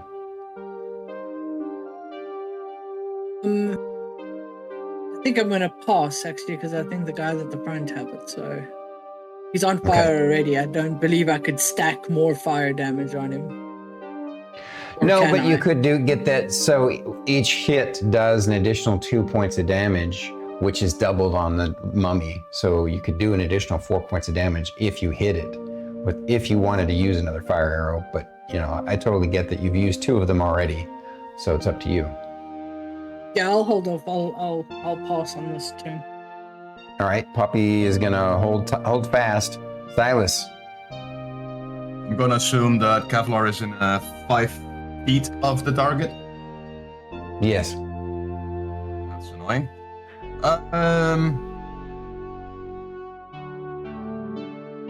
Then I'm just gonna cast.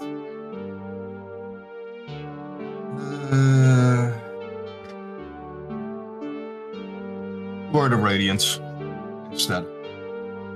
And it's Dex What's that? 15. Word of Radiance. Sacred, Okay. Sacred Flame. My bad. And it's gonna take 1d8 radiant damage if you fail your Dex 15.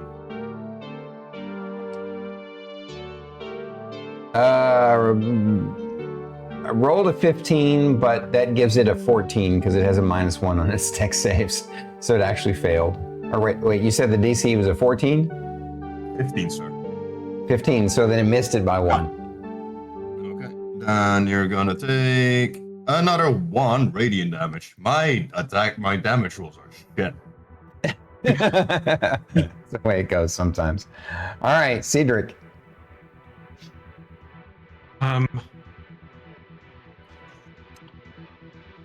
I'm going to do the same thing that I did last round again. Shatter again? Shatter. Yep. Both And my it's second a level spells. con save throw? Constitution. DC what? 14.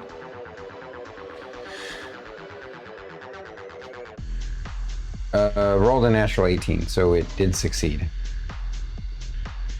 This. 7 is halved. 7. Got 14. Oh, so you got a 14, so he does 7. All right. And Kevlar, it's all you, buddy. And, yeah, I'm gonna swing at him again. Okay. Let me roll my dice.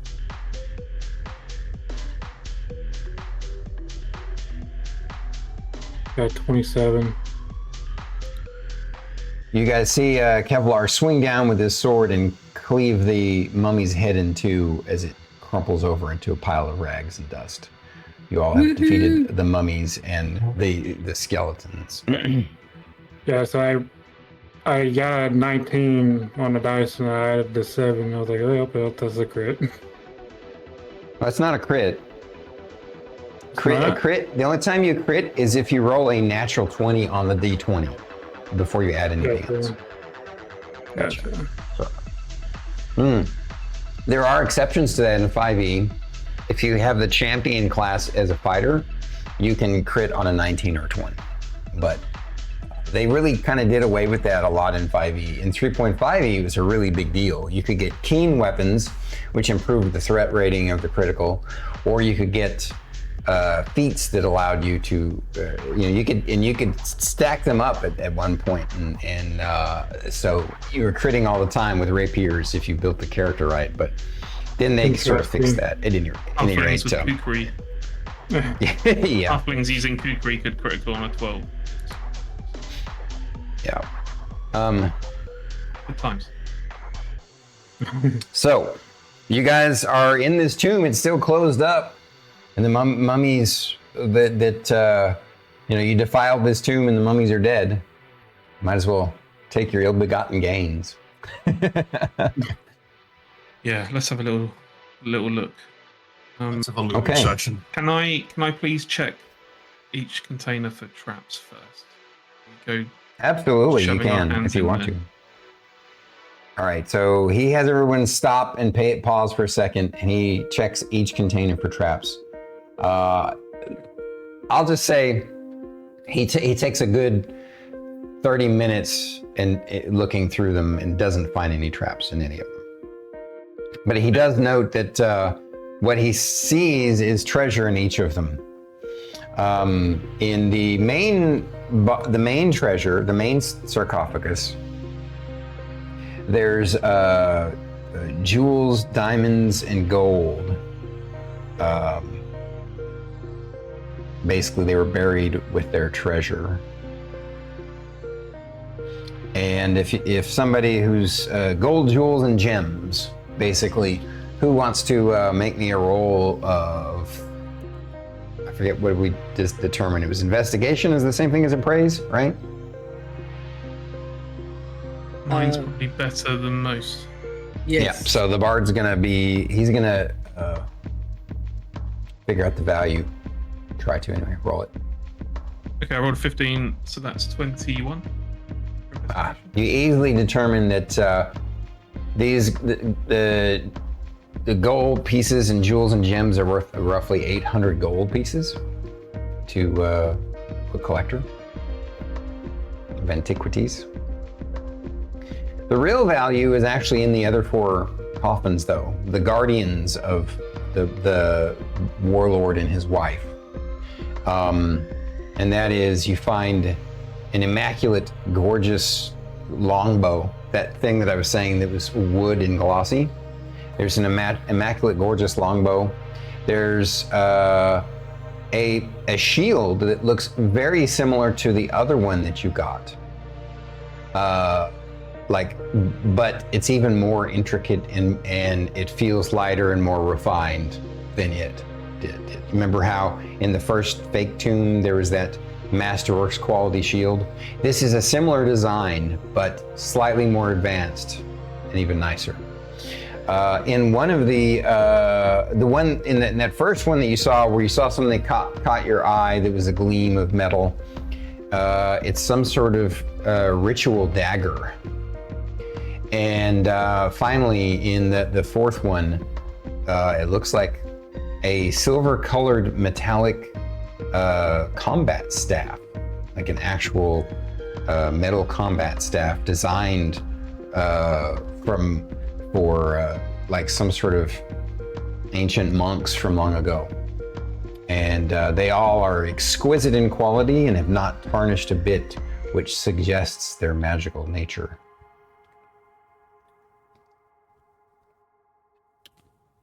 So if that combat took less than 60 rounds, which I think it did, my detect magic should still be up, right? Yeah, your detect magic determines that none of the gold, jewels, and gems is magical, but all 4 of the guardians' items are magical. You have a longbow that's magical, a shield that's magical, a combat staff that's magical, and a ritual dagger that is magical. Can I use an Arcana check on the dagger?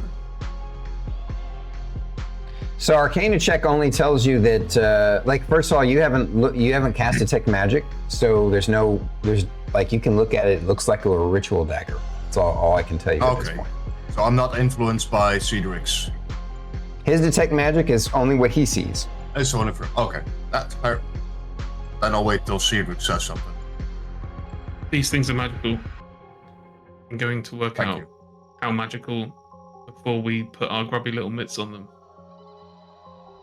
Make sure there's no curses, I'm getting considering the trouble. luck we've had so far.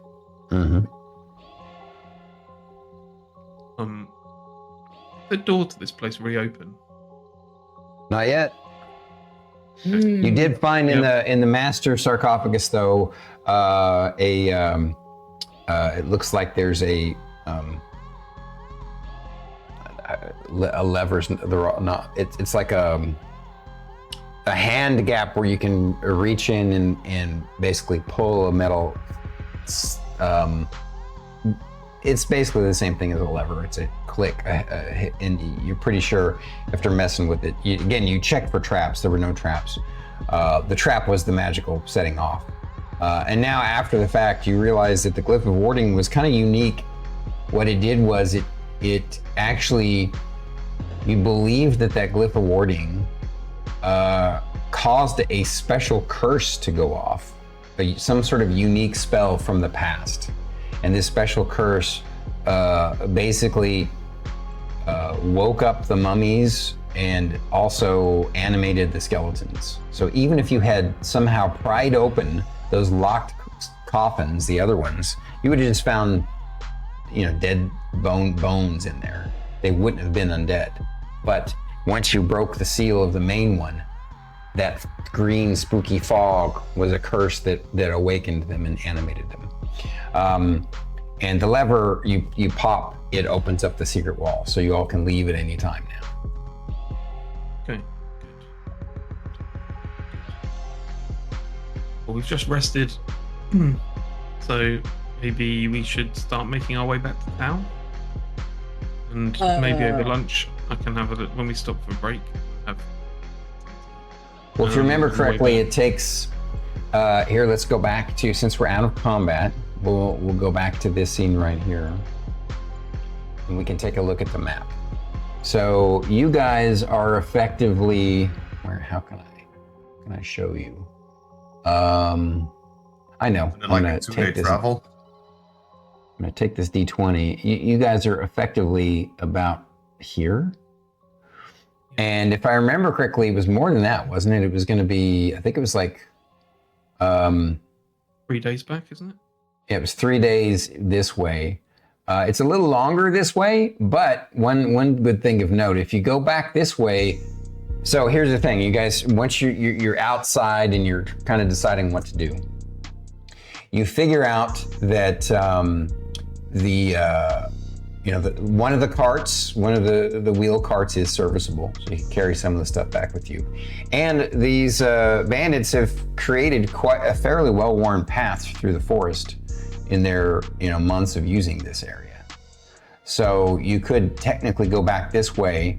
It might be a little longer, but you'll get to actually drop by the logging mining town that is on the way. And let their mayor know that you work on behalf of the governor and that you took care of the bandits for them, and then make your way back to. So mining town probably will have an inn. Yeah, probably not much of an inn, but it will have. Well, beds and beer. So. Exactly. Most important. We had also decided that some of the stuff we were going to be giving back to some of the people that had been wronged by the bandits. True. So Personal things, portraits, and yeah, it was art, fine silks, etc., to be claimed by the townsfolk. Mm-hmm. And they're the closest to where the bandits were, so I imagine they were probably hurt the most. I was about to say, maybe we could start there and ask the person that runs the place if people are missing things. You're also not in a hurry to get back, other than, you want to let them know that you succeeded and that you're alive and get paid. But, you get the sense that if you go back that way, it'll take a few days longer, probably twice the time, but could be worth it to you if that's what you want to do. so I think that's a good plan. We are due to receive a 200 gold piece bonus if we handle this within a timely manner. I was about to say, Did we discuss what that timely manner was? I don't believe there was a specific time given. Okay. I imagine we could take a day out. It would be fine. Yeah, but for the bandits itself, I think Rodka already was 1,000 gold pieces and 10 gold pieces per bandit, and then with the beast as well, also 200. It was 100 gold pieces per bandit. I got a 0 to my 100 then, and we got the legend of the beast, more info, 200 GP, and if we kill, the reward will be discussed. So Yeah, I don't think they're going to argue with us. We are carrying an entire manticle skin. Yeah, that's the point. Like, Sure. So I'd say we just do take. you want to argue with us over a bonus of 200 gold pieces? He's probably not going to argue. I think it's best to go through the logging town and then hand over the stuff that we took back from the bandits. Take a rest, take a couple of beers, and then continue our road. I would like to use some of the travel time if I'm in the back of the cart or during my watches to continue reading the scroll. Okay. All right. You estimate that it will take probably, like I said, it would have taken, if it was 3 days the other route, which it was, it's going to take 6 days this way. And you might stay a little longer. You've already stayed an extra day, so you've effectively stayed 4. But you get the sense from what he told you that a timely manner is, within like a 3-week period. So you're kind of doing just fine. Okay. Like, he may not have given you a specificity, but if you came back 6 months later, that would be like, yeah, you're not getting a time bonus. Yes. Or even just a couple months later, yeah. But yeah, so you get the sense you got some time to do exactly that. But you all have used up a lot of your resources in her. I don't know, did anybody get wounded at all? I was about to say, I believe Kevlar, aren't you hurt? Yeah, I don't think you got hit at all. hit. You did? I don't think you got hit. I think I did get hit once. I thought. No. Yeah. Do you Maybe have anything taken away from your hit points? I think the time that you didn't use your shield, Ceedric used his ability. Right. So yeah, no, I didn't. So you didn't take any damage. So none of you took any damage in the in the tomb fight. Well done. You had a harder time with the dark mantles than you did with mummies and skeletons. So well done. Yeah. I just want to mention that the reason I say Kevlar did take a hit is because you still reminded him to make a note of it. It wasn't a lot, but he did take a hit. I don't remember him taking a hit from them at all. I don't. Go with it. Did you take anything off of your hit point total there? No, I didn't, because I remember you're in the middle of that fight. I think what happened was swing, but I think he was about to take the hit, and then he didn't, and there was some confusion in the talking. But I'm pretty sure that he didn't get hit. At any rate, you guys can take a short rest and heal up some of your minor scratches if you have any. Whatever. Definitely heal up your stress from what happened. But you'll need a long rest to get your spells back. I know that several of you used quite a few of your spells, so but not that bad. So you guys had already prepped to go, so now you just got to load up the cart with whatever you think can fit on it, and it's like a pull cart, a manual pull cart, one of those two-wheel pull carts, right? And Kevlar. Yeah, we have Kevlar. Is that like the Avengers have a Hulk? No, more like Shrek having Donkey. Oh, that's so mean. Oh, dude. Okay, so I'll say this then. Now you forget, does Identify allow you to ritually cast? Yeah, I'll do it when we stop for camp. Okay, all right. So you guys decide to get out of there, of the bandit encampment, and make your way through the thick forest. You make your way through the thick forest, and you're thinking to yourselves while you're there, man, this forest is kind of spooky, but it's also serene at the same time. And you can see why the bandits made their little lair, their little hideout here, because it's nice and peaceful, but also has a spooky element, which would, keep away any prying eyes of local villagers or whatnot. Although the closest village is, basically 3 days, so it's going to take you a bit to get there, and you make your way there, but that first night when you camp, our man is going to ritually cast Identify. How many spell slots? Oh, I guess if you're casting a ritual, you're not using the spell slots, so it doesn't matter. You're just taking, is Identify also 10 minutes for a ritual spell? It's the same. Yeah, I believe so. Okay, so then he just takes 10 minutes per level, so right. So he just basically takes an extra 40 minutes out of you guys' dinner break to identify the items, and here's what he discovers. The longbow.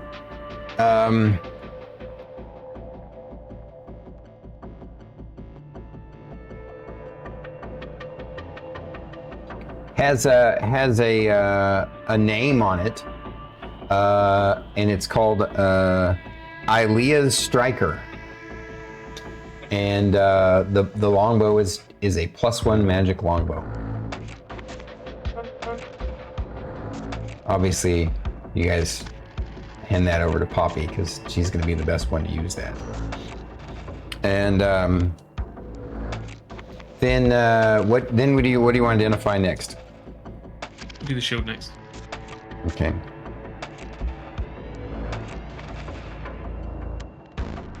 The next one is just called the Guardian's Shield, and it is a +1 magic shield.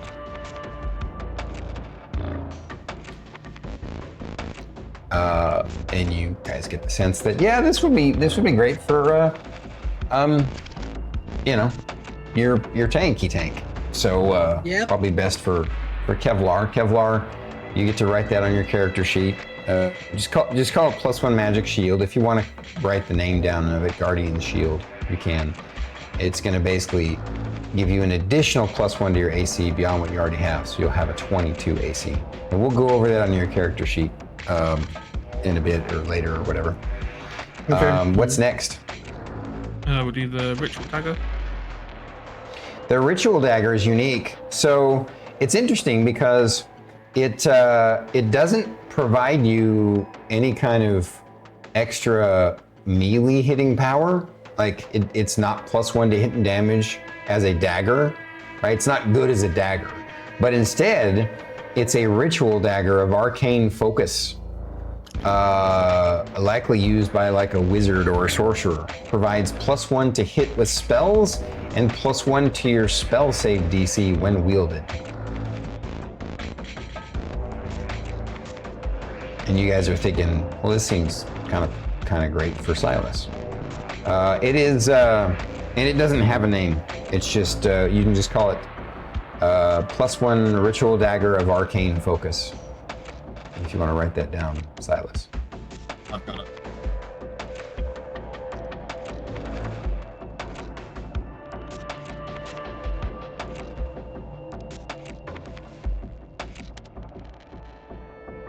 And then I'm assuming you want the silver combat staff.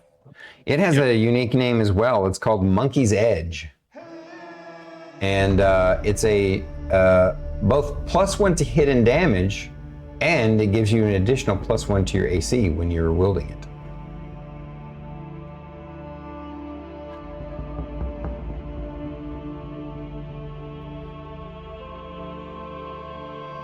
Cool. Tailor made.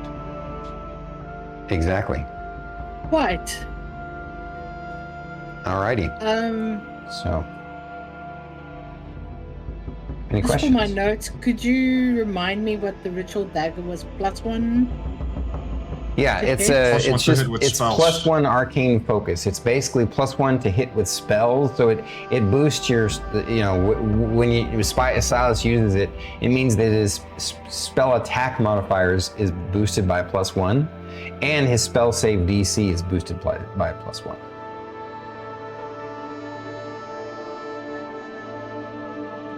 Very nice.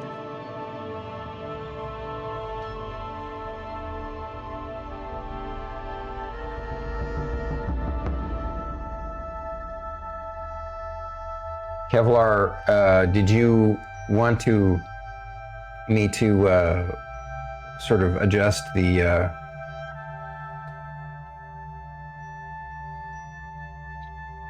The character sheet. yeah, or did you are you able to? Yeah, I still can't do For it. some reason, he's using Edge, and it won't let him modify PDFs, which is dumb. Yeah. Yeah, it makes it'll edit it, but it'll put it in the wrong spot. Even though if I'm clicking on the spot where I want to write, it just won't let me do it. It's really weird.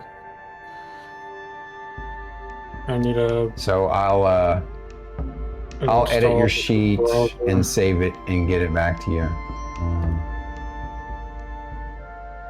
So for me, the Elias Striker it's kind of my choice to replace my longbow, right? So Yeah, you don't have to if you don't want to, but you could always keep your longbow as like a, well, you'd have to keep it in the bag of holding because of its size, but you could keep it as a backup weapon or whatever.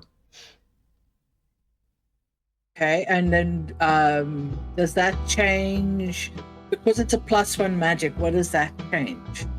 That's gonna mean you're +1 more to hit and to your damage with the bow. So looking at your character sheet, that +8 goes up to a +9, and the damage goes, longbow. The damage goes from 1d8 +4 to 1d8 +5.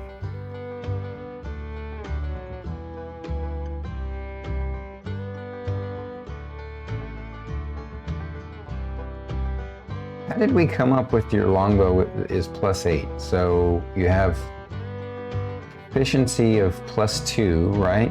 Or are you at +3 now? I forget. Where's the proficiency?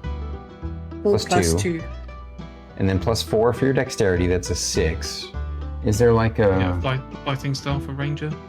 Archery? Fighting style for ranger, that's it. Yeah. Does it give her a +2?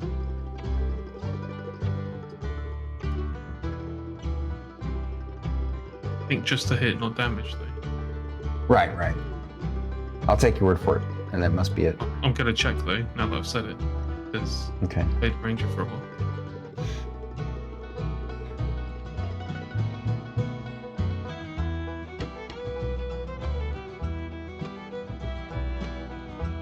While you're doing that, I'm gonna get this character sheet, Bubba.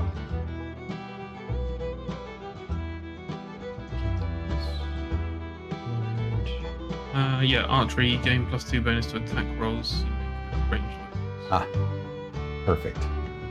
Level 2 fighting style for ranger.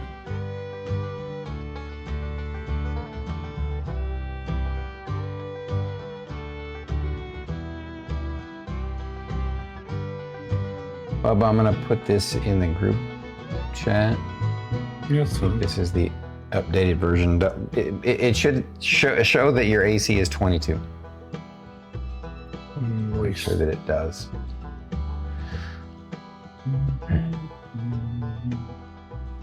Okie dokie. Now, as you are traveling through the forest for a couple of days, 3 days, 2 nights to get to the village.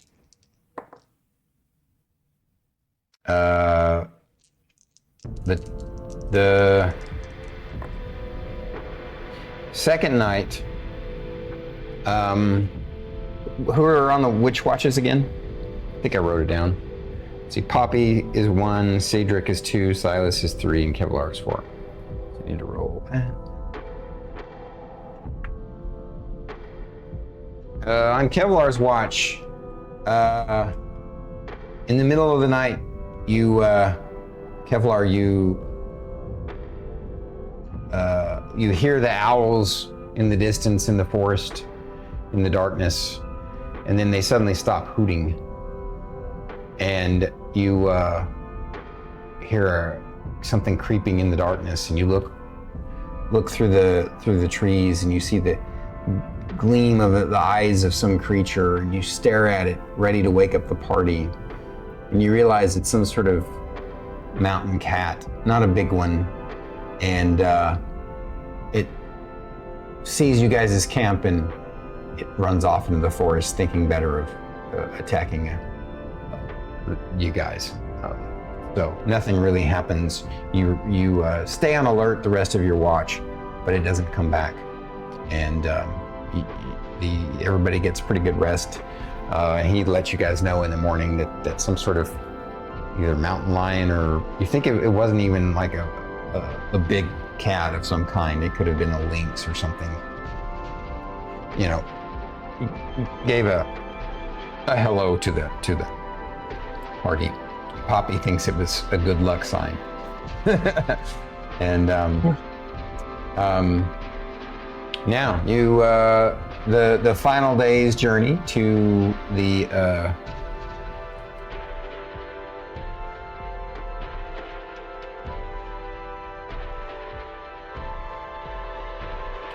village of Hanskrop.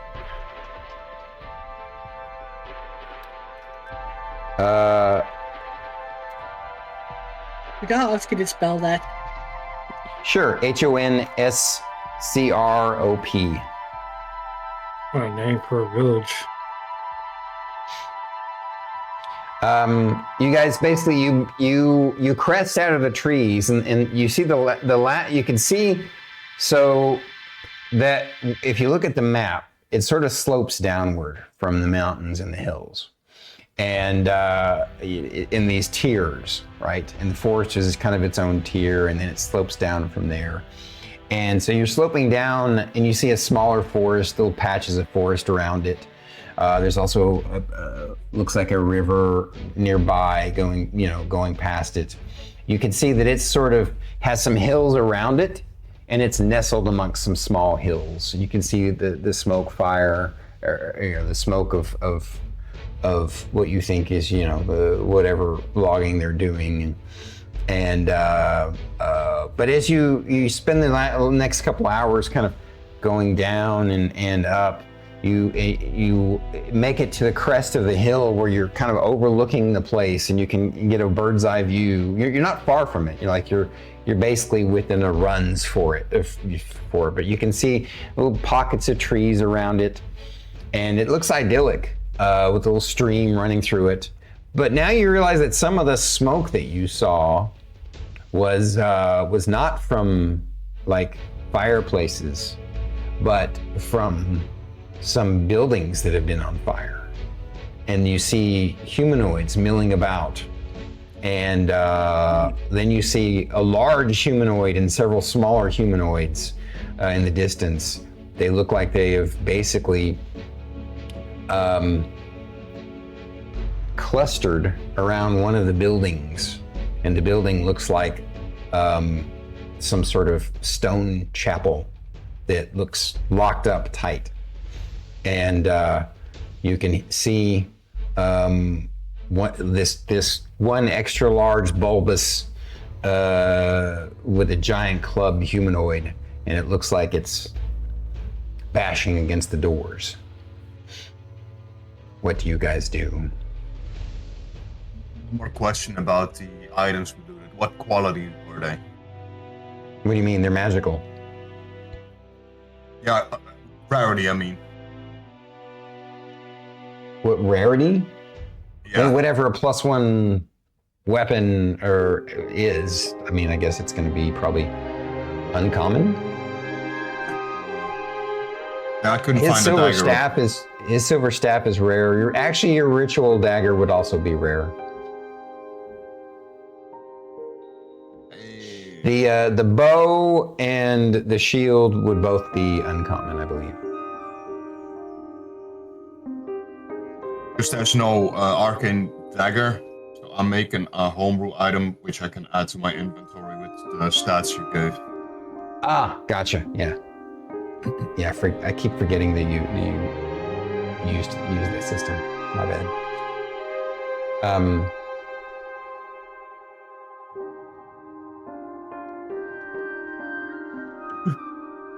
So you guys feel like with a full run, you could be there.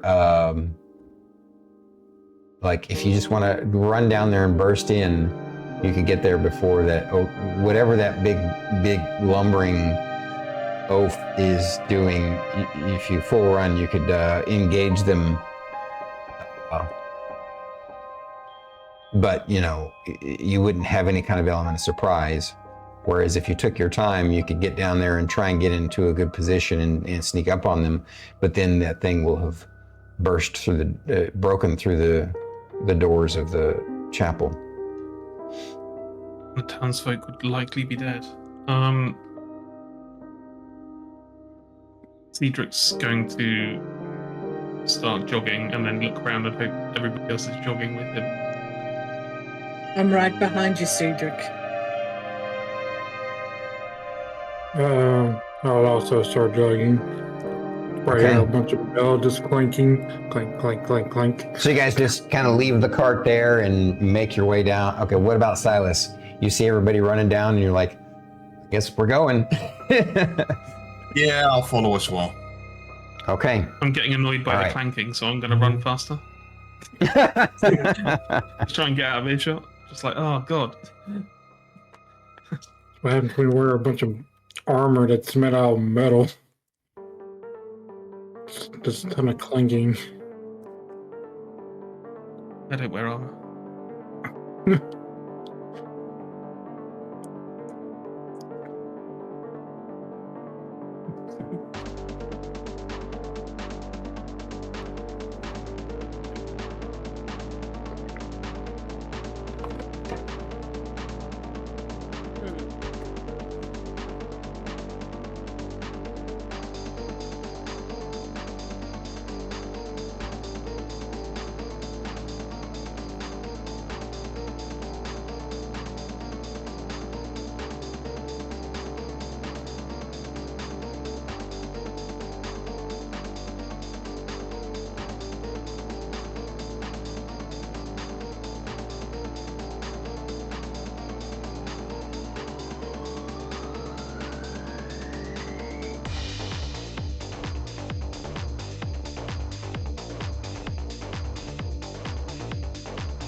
Just realized I'm in the wrong scene.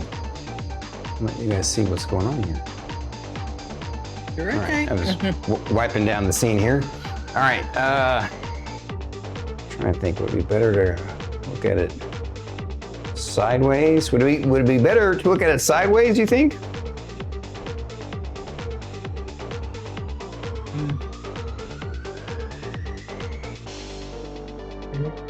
It looks good for now.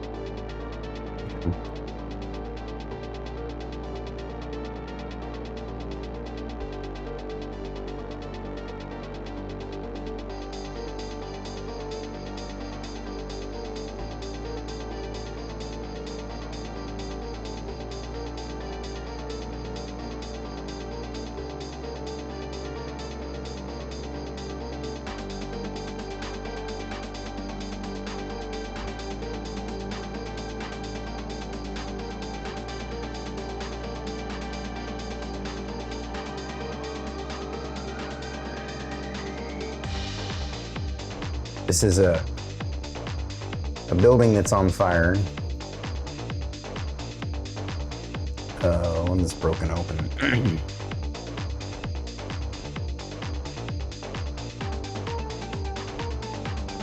One that's open.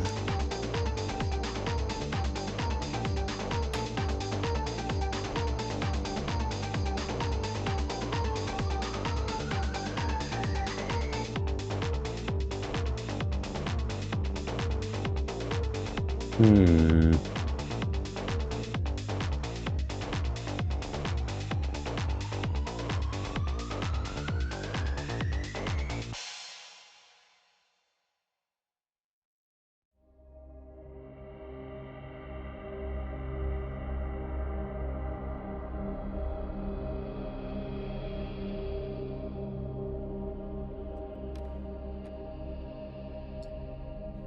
Here's Stinky.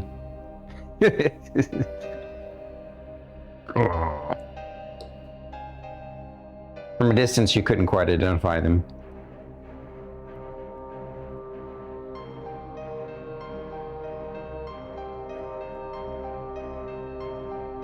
One other notable that you didn't really anticipate.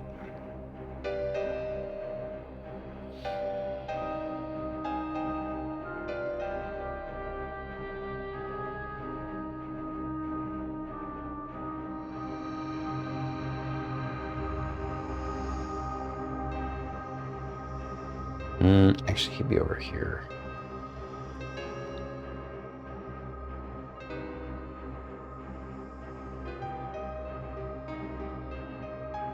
All right, so you guys are basically, the way you've come down is come down this way. You can either come around this building or around through this in between these buildings, alleyways. And you basically are coming up on them at a full run. So they'll basically, you won't have a surprise round, but you'll be in range like here when we roll initiative.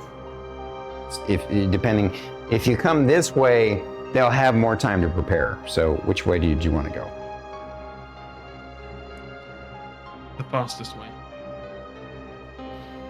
Okay. Where they don't get to. While we're running, I also want to... We think that Sorry, Kevlar would end up getting ahead of everybody because his athletics are the highest.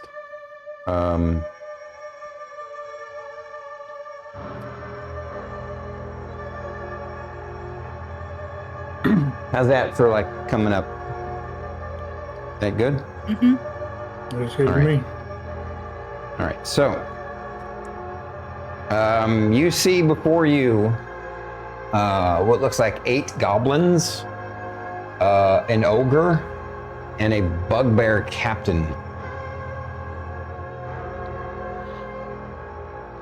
Nice. That's fun.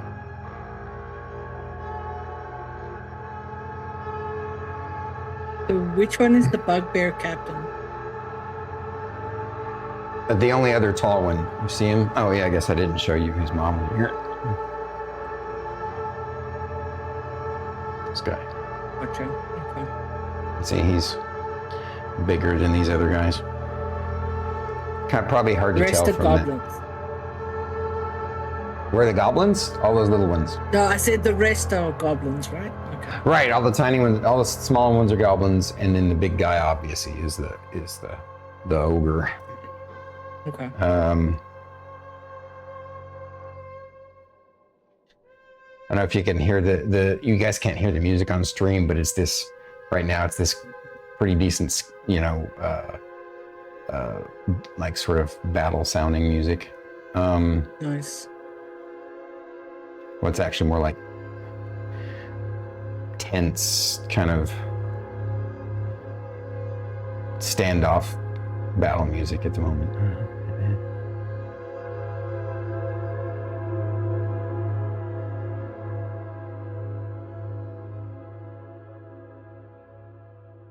You don't get a surprise attack, right? No. You don't get a surprise attack, but yeah, no, you don't. That's Okay. We just ran across the field with a walking bag of cutlery. So. That's true. Clink, clink, clink, clink. Yeah.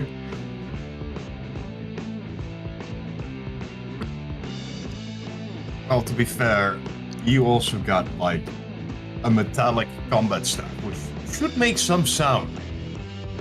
No, Not really. not dragging along the floor. All right, so Like saying this pencil makes a sound.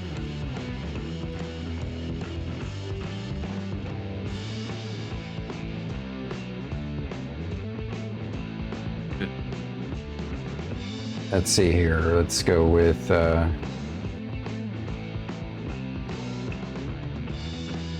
Wow, music went way more rock than I remember.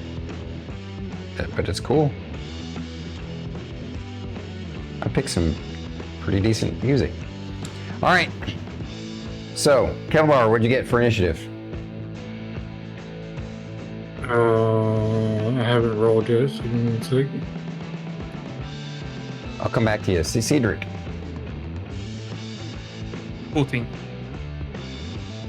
Sylas. 19. 19. Poppy. 21. 21. Kevlar. I had 18. 18. All right.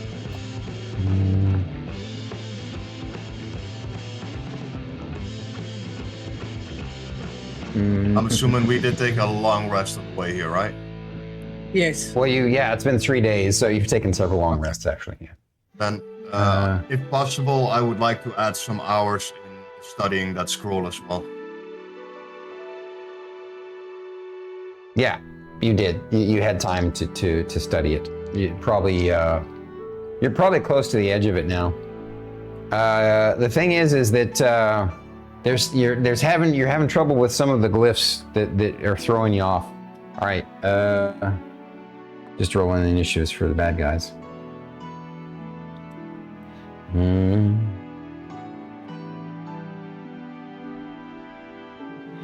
I'm gonna make 2 different groups. One set of goblins is gonna roll on one initiative, and one is gonna roll on the other. Ceedric, Sylas, what's your dexterity? My dex is 17. Okay, I'm gonna upgrade your initiative to a 20. Meaning you're going before one of these groups, but it's gonna go before other folks.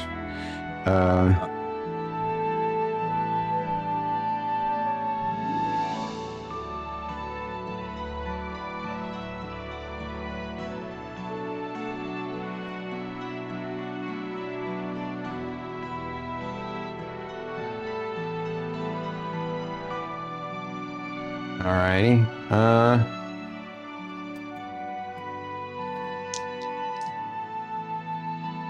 Okay, so Poppy, you actually get to go first. You guys have come up on these guys as they're trying to break in, just about ready to break in. The door is like partially splintered in, and you came at the right time. Again, some of the buildings are smoldering. There's a few bodies laying around town. Actually, you only saw 2 at a glance running through, so not too many. But definitely signs of battle all over. The building to the right of me, is that on fire? No, this is not on fire. This is not on fire. This one over here is. Okay. Am I And able that is to not either. scale... This is the only one on fire. That's near you guys. Can I scale that building on the right? One thing I forget to add for flavor. Get to the roof. Mm-hmm.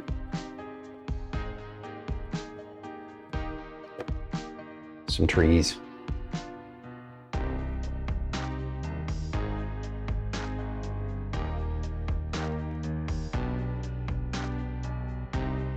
Take it over here on this side.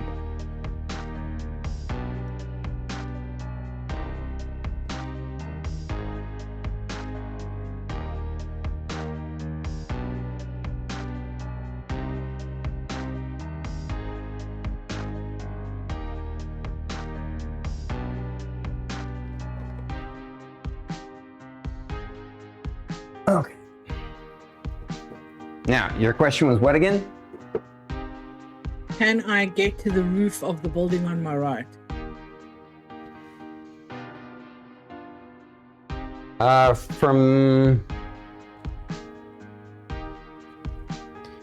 Yeah, actually, I'll say,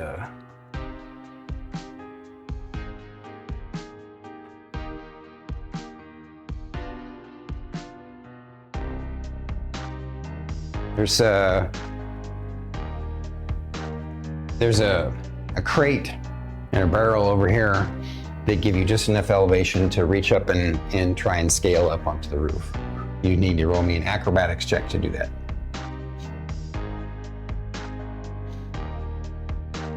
Welcome in, first time chatter.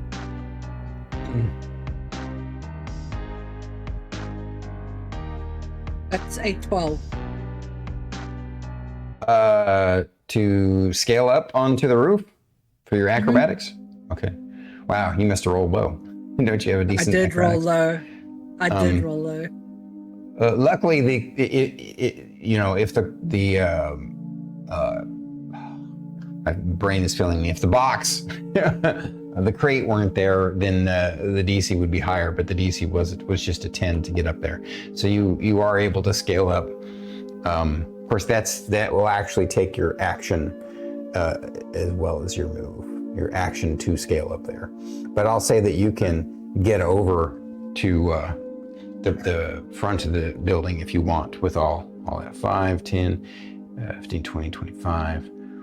Well, yeah, it's gonna mean you're kind of in an elevated position. Yeah. Back here. Okay.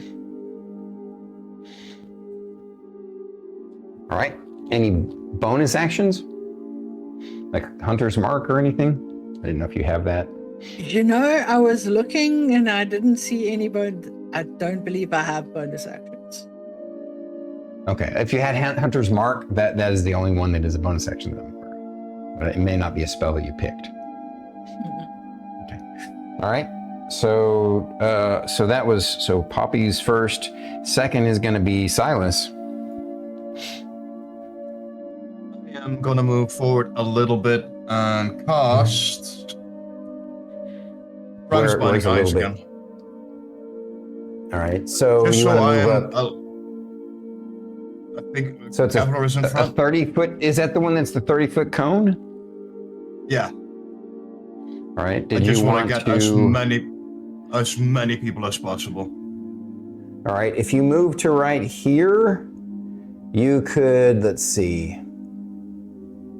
This one's technically going to be. Put him in a square. He was actually here.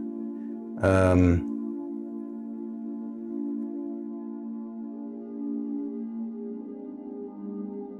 don't think there's any way to get this one. He's in that square. But you could get, if you do that, you get 4 of them. Let's do that. All right. Or this one would Or do sounds 4 of them. So it depends on which 4 you want to get. You want to get this 4 or this 4? Oh, by the way, I need to mark them. Yeah, the one that the group you did that was closest to the big guy towards the building. Closest to the guy. Okay.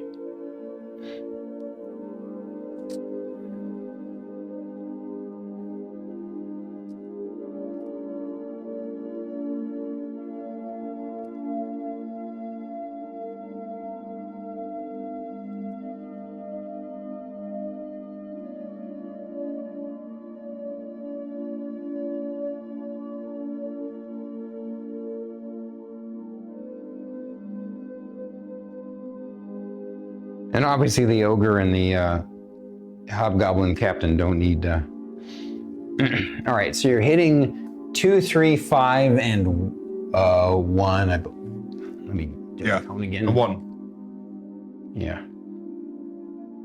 Yeah, 2, 3, 5, and 1. All right, I'm gonna roll once for all 4 of them. 2, 3, 5, and 1, because they're on the same group. So that's going to be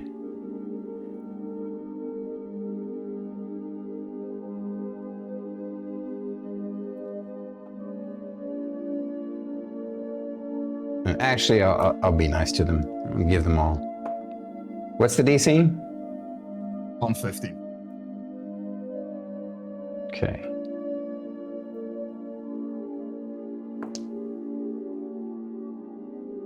Uh, 15 or using the dagger? Isn't it 16? Or was it before? Oh, no, is it in my save DC that is +1?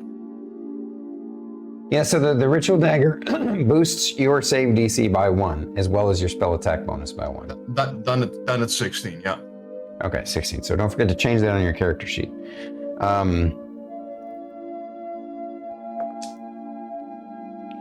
2, 3, 5, and 1. So 1 and 2 fail.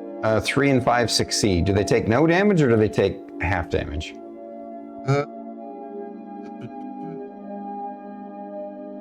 It's Rhymes.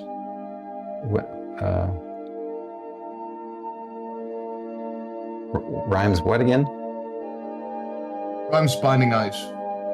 Binding Ice. On a successful save, a creature takes half as much damage and isn't hindered by ice. So the two failed will be hindered by ice and movement reduced to 0. If they even live. Go ahead and make your roll.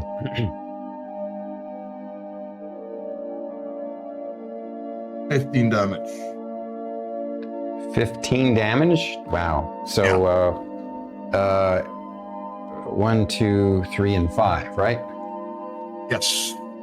You instantly eradicate all 4 of these guys. Nice. Even the ones that failed their save. They just basically fall down in frozen agony. The wizard is out in the open as it's got their attention. Uh-oh. We're getting a raid from Hello Raiders. The one time we break chat dark. Hello Raiders. Welcome in, Heroes and Hexes. I love the name, by the way. I'm StormyD, and these are my amazing friends. They're all streamers. We have Kirinshikato and Bubble Lone Wolf 31, Mia Mao 10, and WhiteSeerGaming. And we thank you all so much. Thank you for the bringing your folks over. If you got a raid and run, we understand. After stream care is always important. For those sticking around, this is part two of a 3-shot. It's basically our second 3-shot session with this group of people here, and we're on the second term of it. It's effectively session 5 if you count them all together, because it's the same characters in the same game world. So I appreciate you coming. We're going to jump back into the story. Okay, so the Sylas just took out 4 of the goblins in one shot, and has drawn the attention of the bad guys. So, it was 1, 2, 3, and 5, correct? Yeah, scratch those off. Yes. Alrighty. Next initiative is going to be Kevlar, actually. That's lucky. Kevlar, what you gonna do, buddy? So enlighten me. How does magic missile work? So magic missile is just a magical spell that creates a little kind of laser blasts of force. They're little white laser blasts, and they don't miss. You don't have to roll anything. You just pick a target and it will hit them and do the damage. You do keep in mind that your mage Sylas, who is squishy and doesn't have very good AC, is up here in front with all these bad guys right here. Do whatever you're going to do, though. Feel free. If you want to use magic missile, you can, but don't forget you can move before and after you cast a spell. How far are those goblins from where I'm at? Well, for magic missile, or for like a melee, like if you want to charge them. I'm trying to. So they're just outside of your melee range, unfortunately. If but you could move up and then do something if you wanted to. For example, you remember that spell we were talking about that you have is really good against a bunch of low-level enemies. You know, the one that gets quite a few at once. That was sleep, right? Correct. Or is it a different one? Nope, that's the one that I was thinking of. Yeah, I would like to try to cast sleep on them. All right. So you roll up on these guys. You put yourself between them and Sylas, like the good tank that you are. But as an Eldritch Knight, you shock the crap out of them. So what I need you to do is, wow, it has a range of 90 feet. So you can basically hit, but it's creatures within a 20 foot of a point you choose. So we need to figure out, it's like a 20-foot radius of a point you choose. It's like a sleep fireball. You can effectively try and get all of them. But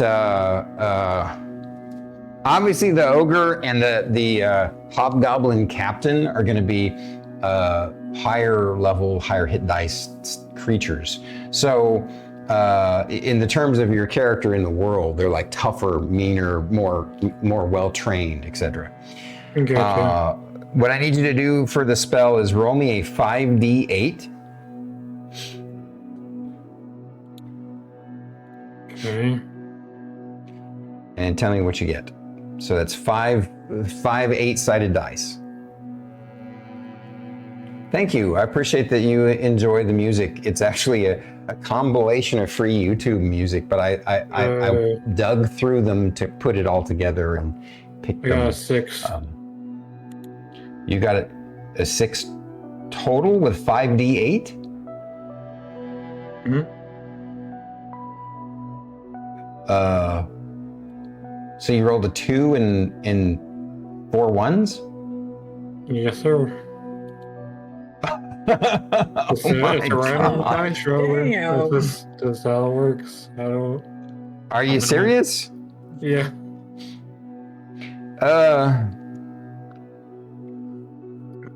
I don't.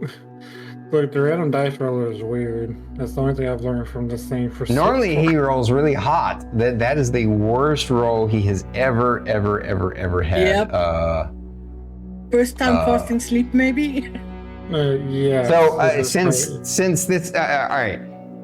I don't know if I told you guys this or not, but I do give everybody.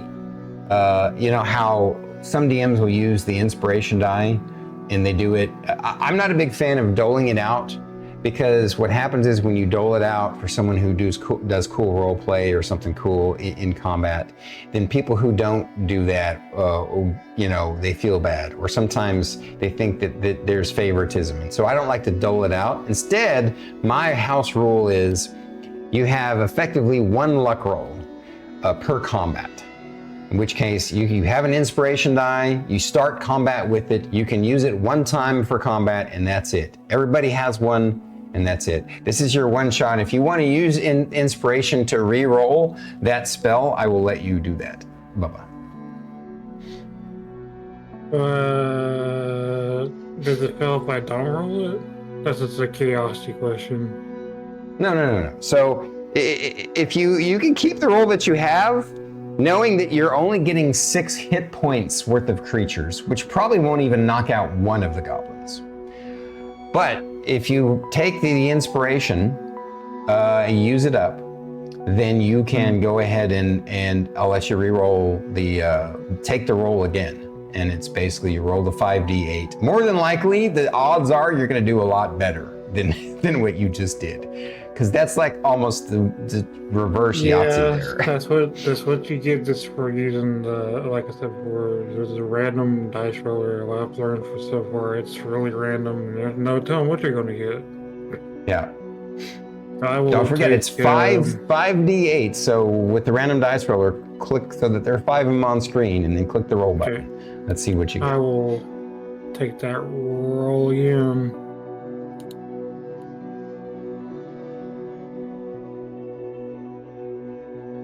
I got a 19 that time. 19. Okay, that's much better. So 19.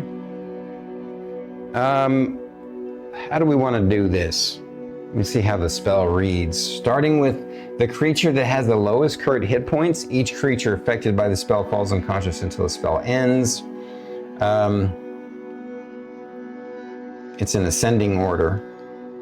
But it doesn't say like which ones you pick. So I'm just gonna pick the ones closest to you, almost as if the spell it starts its potency out at its strongest, and then. So what happens is these 3 goblins, 4, 6, and blue 1 and 2, or excuse me, and blue 1, all fall asleep. They just crumble and are snoozing and snoring.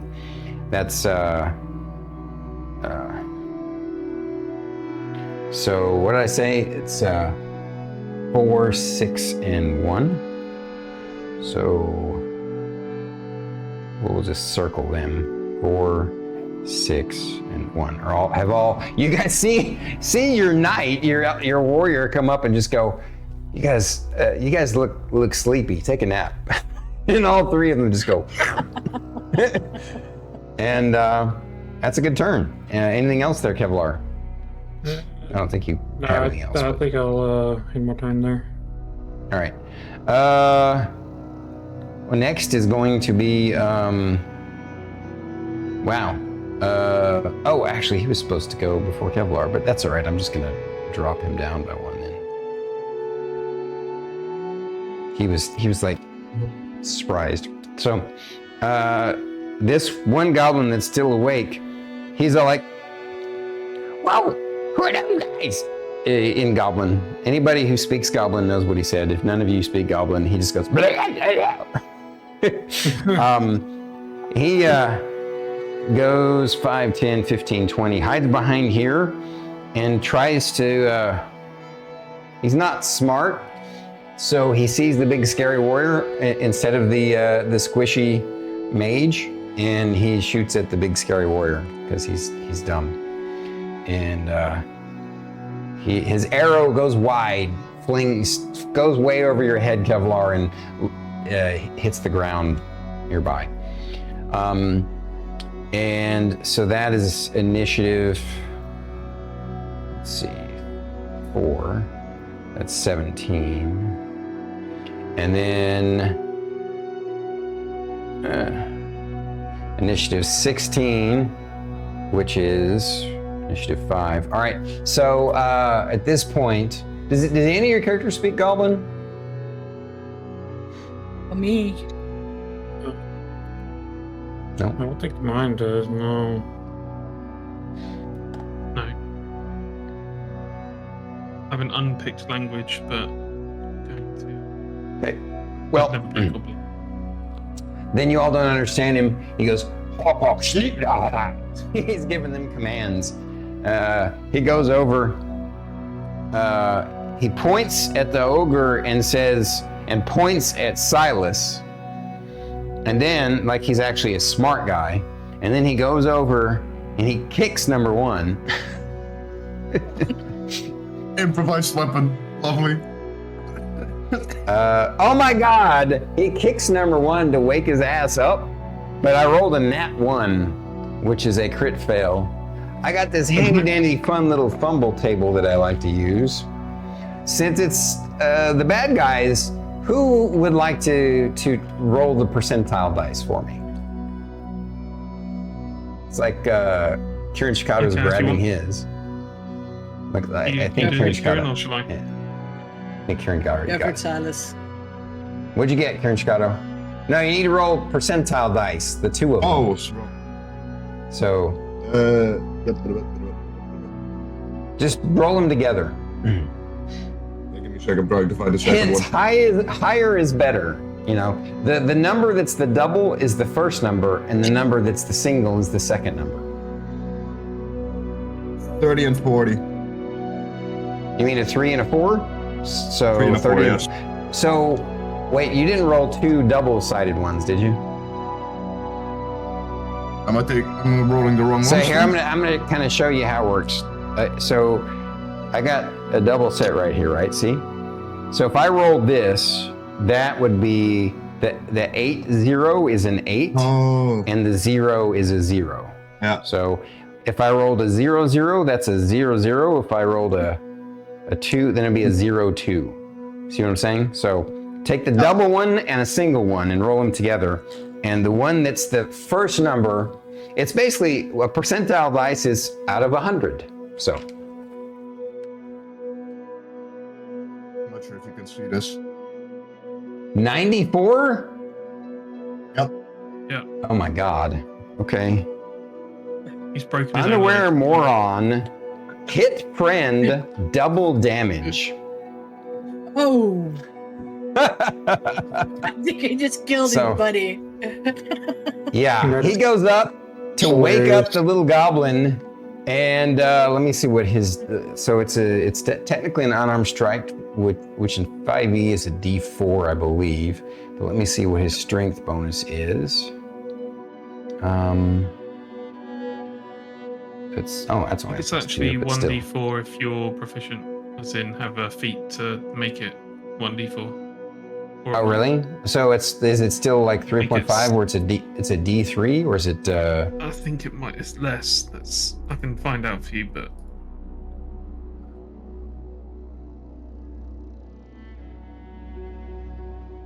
Yeah, I'm just gonna do it this way. We'll say that maybe he's got proficiency in unarmed strike. Either way, I'm gonna roll a. So that's a 2 plus his strength is gonna be 2, so it's 4. Doubled is 8. Yeah, he goes over and he basically trying to wake up the guy. Instead, he kicks him in the neck and kills him instantly. What's that, number 1? Yeah. So he accidentally critted his little. No, he didn't crit him, but he's like, oh, now he's even angrier. But but he did his thing, and so that is initiative 5. Initiative 6 is going to be Ceedric. I would like to take my full movement. I want to stand in between Sylas and the ogre. All right, 5, 10, 15, 20, 25, 30. Maybe one square towards the ogre, sort of back down. Right here. Okay. And because I can't do much else, I'm going to cast Shatter on the guy that's barking the orders. Okay. It's a con save. Yeah, difficulty 14.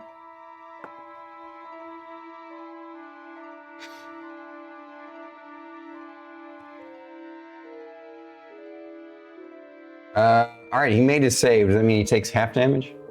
Yeah, half. Okay. So if it's rounded up, it's 7. If it's rounded down, it's 6. Let's round it up, so 7. In 3.5, it's rounded down, and 5 either round up. All right. Anything else, Ceedric?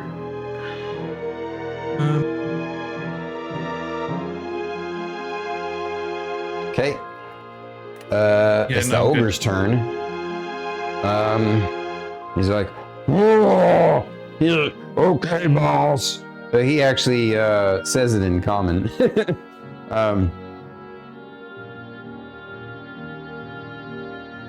What's his move? 40.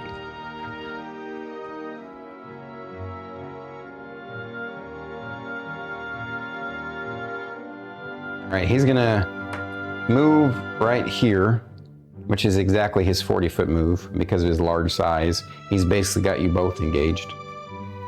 And he tries to pound Sylas into the ground. And your AC is what now? 12. 12? Wait Yeah. a minute. You remember that? Oh, that's right, because you still haven't used the remove curse scroll on the. Because you don't know how to haven't. use divine scrolls, right? I haven't truly read it, did I? I still need a little Yeah, bit that's of true. it. Well, no. Oh, so you were trying to read the scroll. Oh, I thought you were trying to read the. I misunderstood you. Shoot. Okay, well, that's all right. So it would normally be a 13, but it's actually a 12? Yes. Okay. Yeah. All right. All right.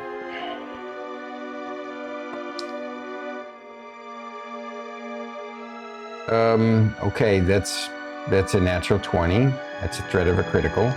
I mean, not a threat. It's just 5e. Sylas, you just got crit by the ogre. I should have just said it was a hit in case somebody wanted to, but it would have been a waste. So be glad that I screwed it up there.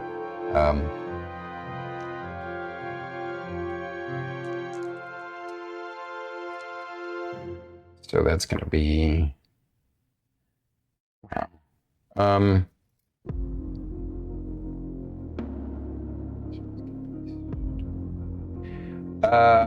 You get basically stomped in the like crushed in the shoulder and the back, like this whole side of your face and neck and your shoulder for 33 points of damage. And I'm down. I got 28. Okay, so he instantly goes down unconscious. You guys see the ogre just come up and just crush your buddy. Now remember, in 5e, you're not dead at 0 hit points. Now in 3.5, you're dead at -10 hit points. In 5e, when you're unconscious, you start making death saves. But at any rate, so ogre's turn is done. That's initiative 7. Initiative 8 is the last goblin. No, that's not right. Oh, it's all the goblins that are dead, so never mind. So back to the top of the round, Poppy. You just saw Sylas get annihilated by that ogre.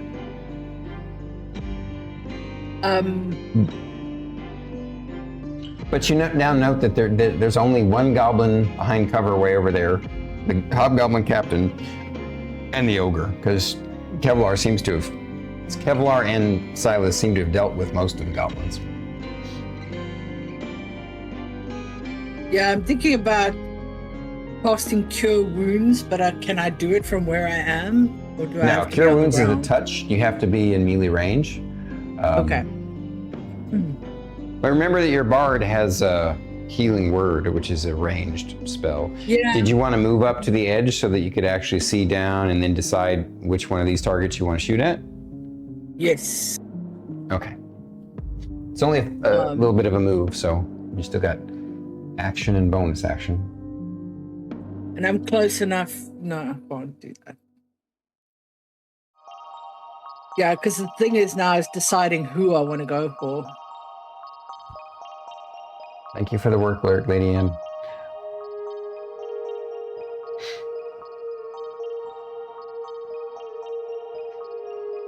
Ceedric is seething. Uh-huh.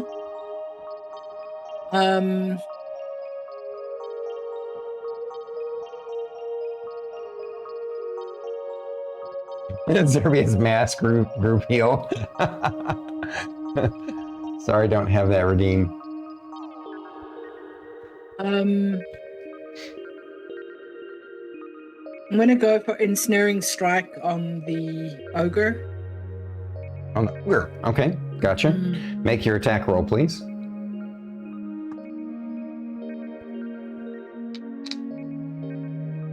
That would be 13 and 9. Brain. 22. That's definitely a hit.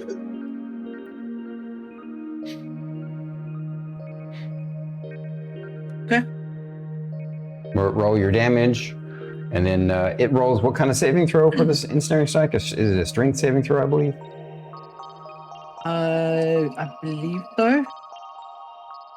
Wow, this thing has a high strength. It's an ogre. It makes sense. It's got a 19 strength. What was the damage? Right, just...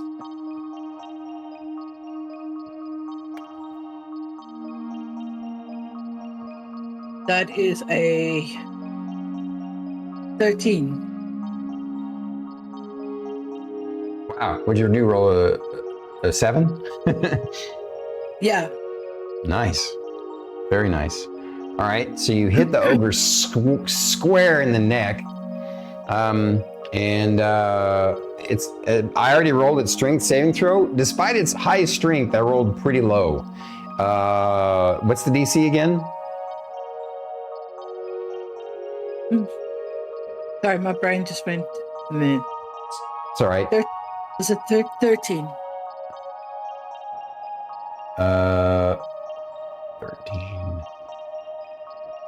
Yeah. Spell save DC, right? Yes. Yeah, 13. And I rolled an 8, so that gives me a 12, which is just under what I needed. So it actually failed. Nice. You locked down the ogre, at least for the one turn, because it's going to try and break out again, and it'll take a little bit more damage as well. So good call, and good luck. All right, so that was Poppy's excellent turn. Sylas, you need to make me a death saving throw. It's a con save. I forgot how you set the DC. No, it's a death saving throw is a normal D20 without modifiers, right? 5e. I think you're probably right. Let me double check. I don't know what the... It's been so long.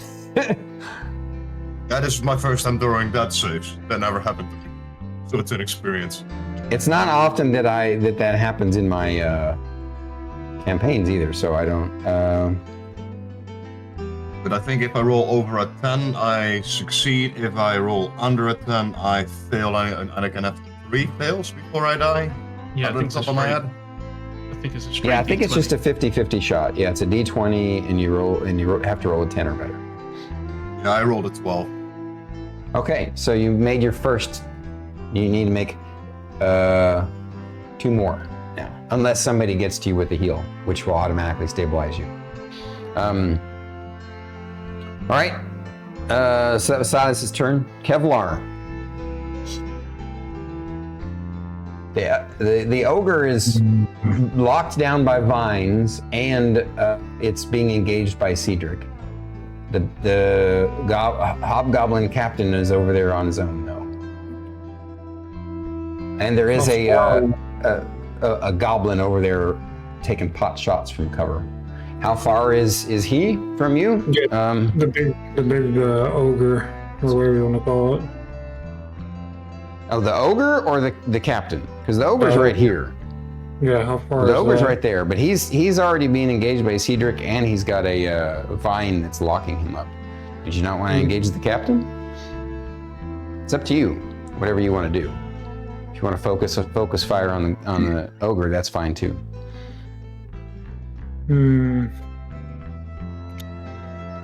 How far is the captain from where I'm standing? He's 35 feet away, so he's just outside of your melee range.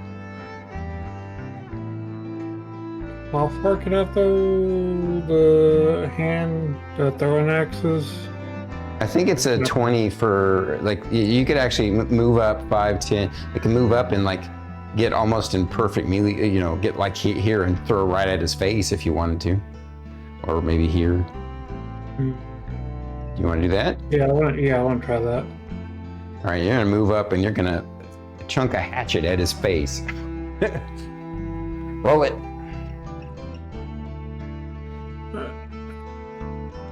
Remember, it's a D20 plus 6 for your hand axes. Okay, so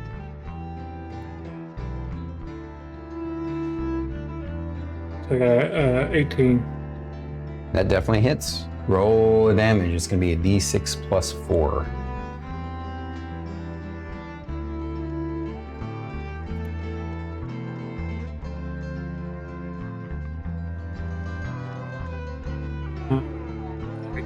At a 7, I rolled a 5.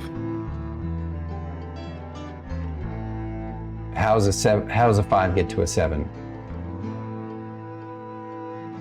Oh, I'm sorry, confused. I got distracted because somebody was yelling for me in the background. It's a 5 So you rolled a 5 on a d6, and then you add the 4, so that's 9. Or did you roll a 1 and you got a total of a 6? What did you roll on your die? Give him a sec. I think he had to Oh, double.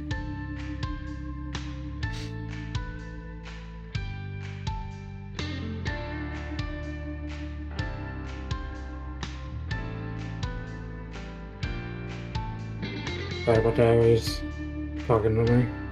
Can you repeat that? yeah. What did you roll on your die?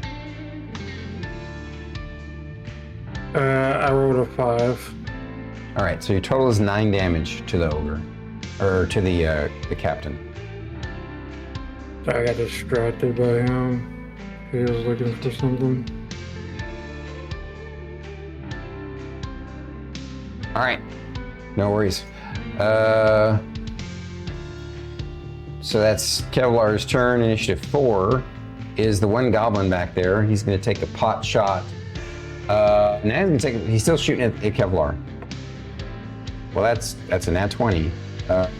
Actually, I did it again. I screwed it up. Supposed to say it hit. Yeah. Kevlar, I'm not going to have you waste a shield. I need to be better about that. So you are hit by an arrow from the goblin.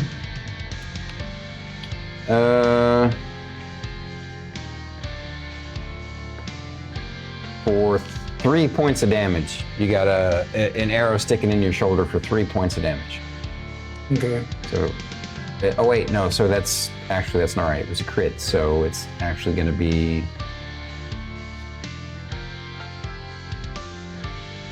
It's a total of 11. So 11 from your main. Big question about that. Didn't Kevlar get the new shield? Boost his AC? His AC is irrelevant when I rolled a natural 20. Okay. That was my question. I wasn't sure how that worked. Yeah. So in 5e, a natural 20 means you always hit. Doesn't matter. They could be a Tarrasque or they could be an ancient great worm, and you're still going to hit. Okay. All right. So that's the goblin's turn. Initiative 5 is the hobgoblin captain. He's like, all right, well, if this warrior's gonna throw down with me, I'm gonna throw down with him. You hit him with a hatchet, so he's gonna engage you.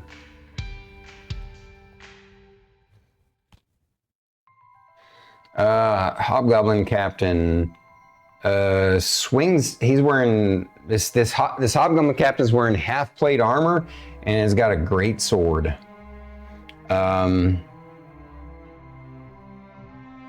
What's your AC? 22, correct? Yes. All right, his first attack glances off your armor. And his second attack just swings wide. Swings air. So that is the Hobgoblin Captain. Initiative 5. Initiative 6 is Ceedric. Okay, I'm going to take a step closer to Sylas. All right. And then I'm going to use a level 2 spell slot to cast Thunder Wave on the ogre. I see. You're wanting to hit the ogre and push him away, right? Now you do know he's currently locked in the vines, correct? Yeah. Would my Thunder Wave undo that, or is he still locked in the vines? No, he would still be stuck where he's at. Okay, that's what I want to do. Push him away so he's stuck somewhere else. He won't get pushed. He's gonna stay stuck where he's at. Okay. In which case I will just attack him. Okay, very good.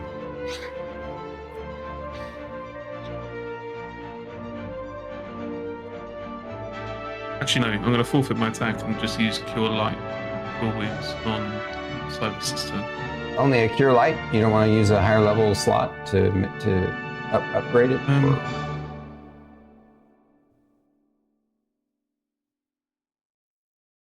It's up to you. Does boosting it to level 2 just give me extra d8s? Yes. Okay, let's do that. I'll use my last second level spell slot. Okay. Don't forget to add in your relevant modifier as well. I believe your charisma modifier is added to Yeah. So it's going to be 2d8 plus what, 4 or 5? I forget what your charisma is. 4. Okay. Oh, 18. Nice. So, Sylas, you get 18 hit points back.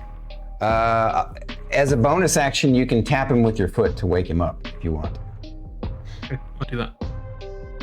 Okay, you're now awake and less wounded. Your shoulder feels like shit, but you're awake. And so that was Ceedric's turn. And then now we're on initiative 7, which is the ogre. The ogre is gonna swing down on the Ceedric. Ceedric, what's your armor class? 18. 18, okay. He's got 1 attack with his great club. Rolled a natural 18, so it's definitely gonna hit. I'm going to use cutting words. Cutting words, okay. That's my reaction. Cutting words reduces it by a potential of d6. Yep. All right, roll high. I rolled a 4. So let's see. Effectively, and your AC is a what? 18. All right. Unfortunately, he's still, even with the cutting words, it's still going to be a hit. But you tried. Well, luckily, I rolled kind of mid. 10 points of damage.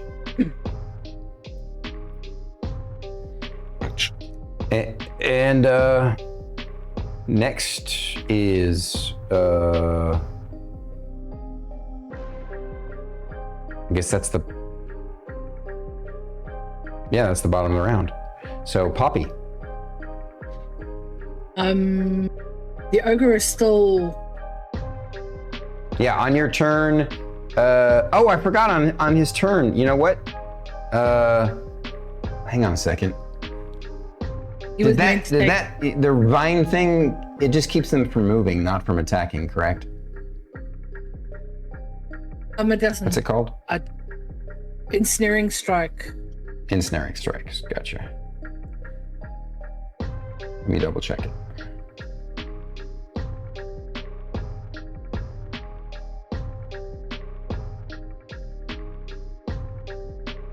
I forgot that he had advantage on the save against that because he's large. All right, it just restrains them. Still, though, he wouldn't like it. I'm gonna back it up. So get your hit points back, Ceedric. I forgot that he was in the vines. First off, I needed you to roll your d6 because he's gonna take piercing damage from the vines. 3. 3. All right. And then he's gonna use his strength to break out of this because he doesn't like being locked up like this. So he does succeed. So he's out of the vines now. They shrivel away, but he wastes his turn. Can I use my cutting words on that? On his strength save? He's already. Oh. Any check or attack? Yeah, I guess you could try. That's true. I rolled a 4 again. What's the DC? 13?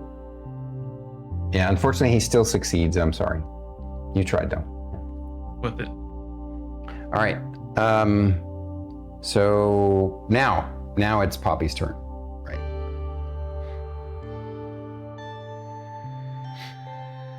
And Sylas is up, right? Well, he's not standing, but he's awake and less injured.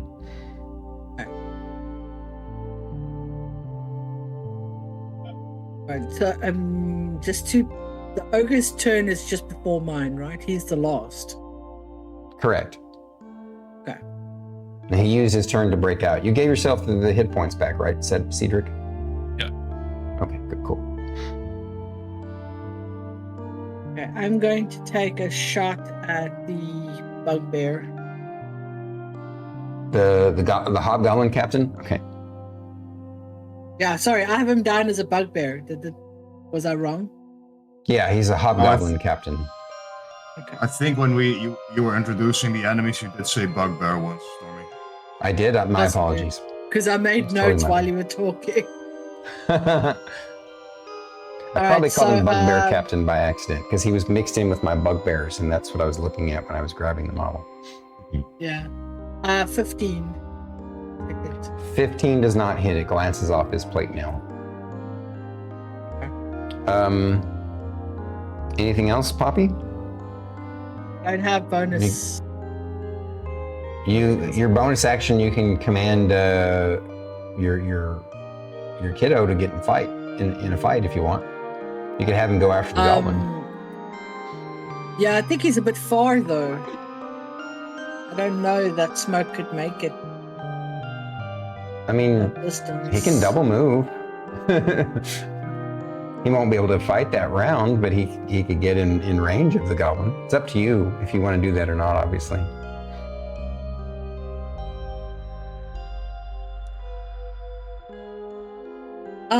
Yeah, okay, let's get him close to the 2 sleeping goblins. Oh, the sleeping ones. Okay. You'll have to double move to get to this one. Double move to put him between them. What's his move? 60 or what is 30? it? Is his move a 30 normally? 30 feet, yeah, 30 feet. Okay, so then yeah, you could be in between them. It's like there. So you basically you're not necessarily going to use them against these guys. You just want to get in where you can get to the other one. I'm actually thinking of using him to take out the sleeping ones. So if you do that and he doesn't kill them, he's just going to wake them up.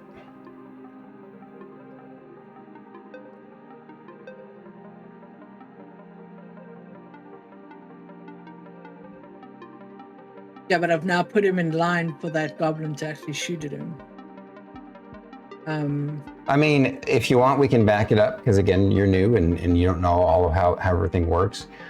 You could have him go after that goblin that's shooting at people, or you could have him hide, or you could have him climb up with you. You know, whatever. No, you I want want to use him to attack, but the thing is, if I'm using both moves, he can't do anything until his next turn. Until my next turn, which puts him out in the open for attack. Yeah, there's a risk that the goblin might choose to shoot at him, but so far the goblin has been shooting at the other targets. Okay, in which case, sorry, I'm making you get up again, but use his full 2 moves to get as close as he can to that archer. All right, so I think that's a little bit farther. I think that's the 60. He was here. Yeah, that's 60 right there. Okay. Okie dokie. Sylas. I'm I assuming am you want going to to use half cast... your move to stand up first, right? Yeah, pretty much. And then I'm going to cast Mage Armor on myself to put my AC at 15. Okay. And as a bonus action, I'm going to cast Healing Word on myself. Nice.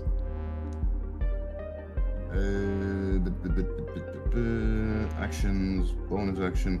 Healing Word is a 1d4? Or was it a 2d4? No, it's a 1d4, but I think it's 1d4 plus your modifier, isn't it? Yeah, my spellcasting modifier, I think. Yeah. So 1d4 plus 4. Spellcast, my spell attack, right? That's plus 7. Not a spell attack. It's your spellcasting modifier, which is going to be like you're a sorcerer, right? So it's charisma based. So whatever your charisma no, modifier plus 5. is. Oh, it's plus 5. I didn't realize you had a 20 charisma. That's awesome. Okay. Cool. So that was Silas's turn. Kevlar, you're up, sir. You're going toe to toe with plus 5. I'm getting 8 damage, 8 health back then. Perfect. So now you're up by 26, weren't you? Or Yes. not Yeah, 26. 8 plus 12, 20, right? Because he did 12 to you, or he did 18 to you before. He did 18. He almost Okay, got so enough yeah, to go back to you're 26 hit points now. Gotcha. All right, Kevlar, your go, bud. I'm gonna take a swing of the sword and try to hit the captain with my sword. Okay, roll it. Guys, if we go a few minutes long, I apologize, but I think you'll be able to finish this You're combat fine. up before we wrap today.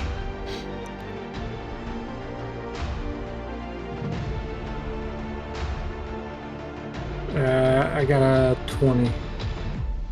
20. All right, that's definitely a hit. Roll me. Now, when you say you got a 20, it's a total of a 20, correct? Not like you rolled a natural 20. A total of 20, yes, sir. Okay, all right. So go ahead and roll me that D8 plus 5.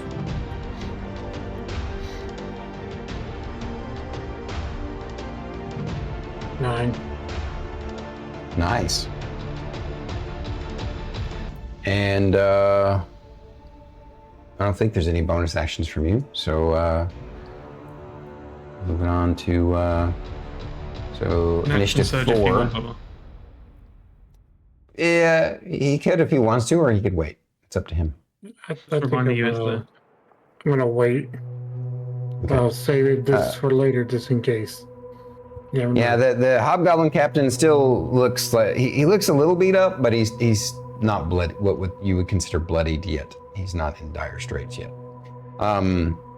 So the little goblin, he's not gonna try shooting at some little badger. He doesn't care about that. But his boss is engaging Kevlar. He's gonna be sneaky and try and shoot that Ceedric guy in the back. Whoops, just lost one of mine.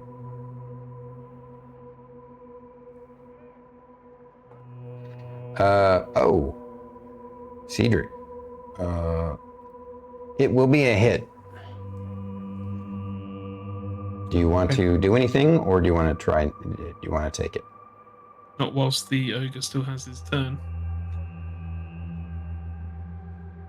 I'll take it. Oh shit! Hang on. Say something. So not. Hello? You can hear us, yeah? Hello. Yeah, I can hear you now. I had accidentally Okay. turned it off. No, I'm gonna save my reaction for the ogre. Okay, wise choice. All right, so he gets a hit on you with his little short bow. For 7 points of damage.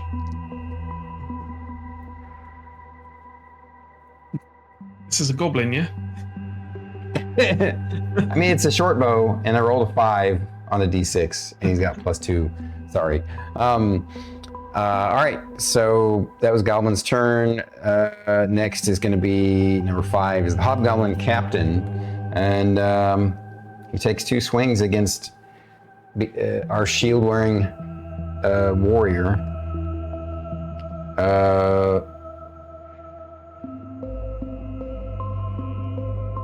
So the first one will hit. Did you want to do anything, Kevlar? I'm gonna cast shield. All right, it doesn't hit after he casts shield. His second attack, he's gonna have to roll a nat 20 on the second attack to even hit him. He didn't hit with either attack, so you stop him from hitting you. All right, so Hobgoblin Captain's done. Ceedric.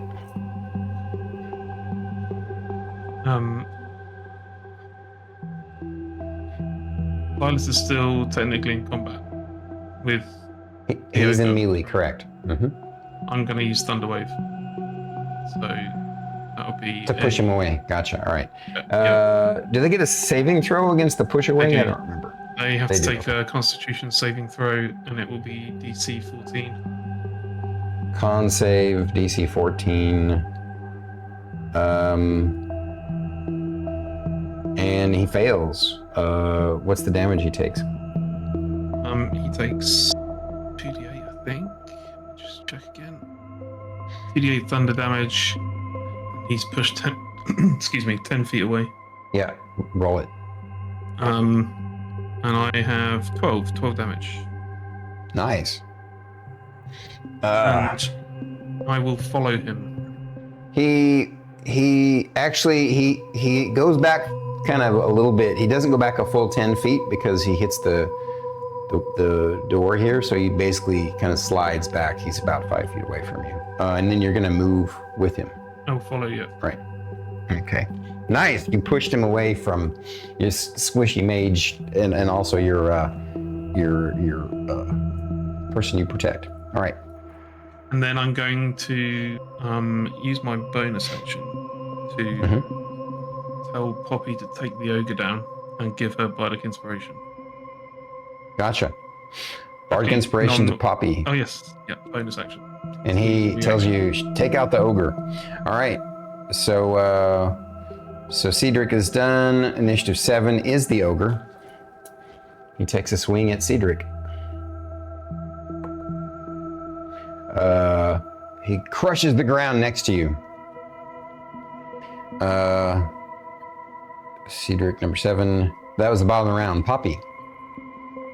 Remind me again, Bardic Inspiration. So Bardic Inspiration means you'll have a D6 that you can add to either an attack roll or a saving throw or a skill check.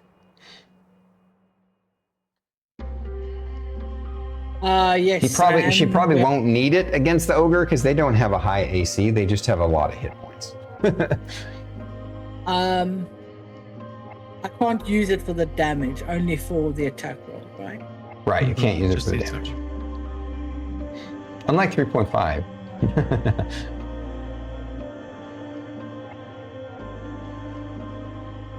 So what you gonna do?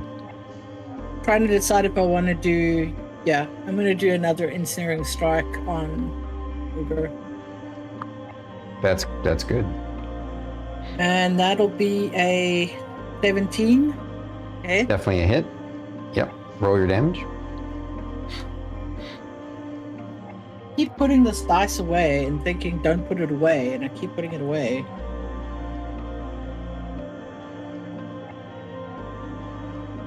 That is a 11. Okay. 11 points of damage to the ogre. You stick him in the shoulder with this one. And he gets to roll a saving throw, DC 13. Wow, I rolled a 3 and a 2 with 2d20, so he actually failed. He's ensnared again.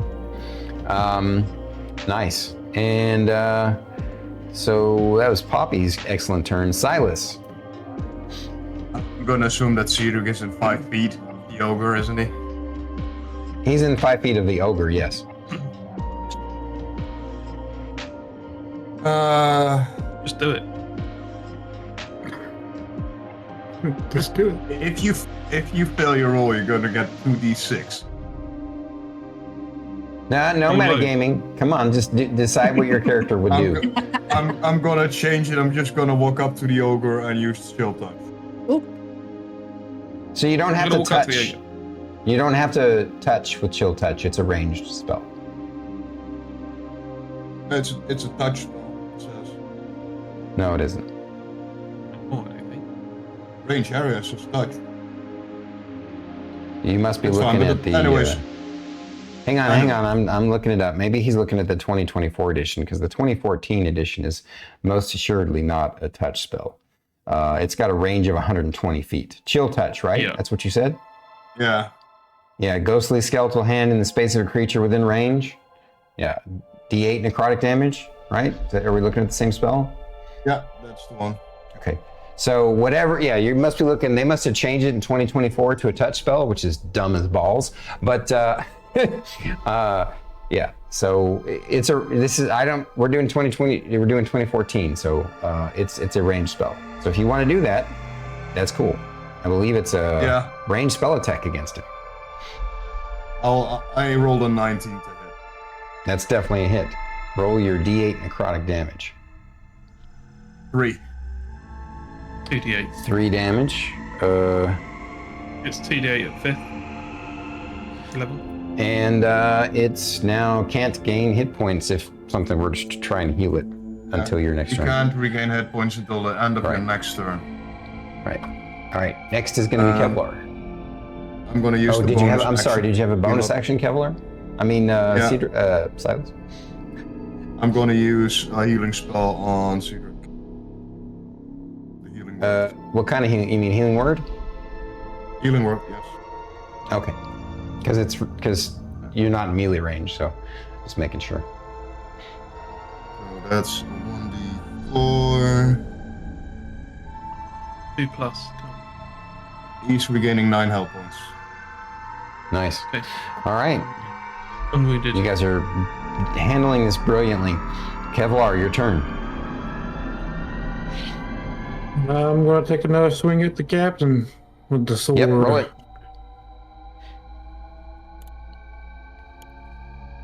Right, So you used 2 of your spells today. We know you've used your sleep and shield once, so you have 1 spell slot left. Keep that in mind. I'll be right back. Okay. What you got, Kevlar? 22.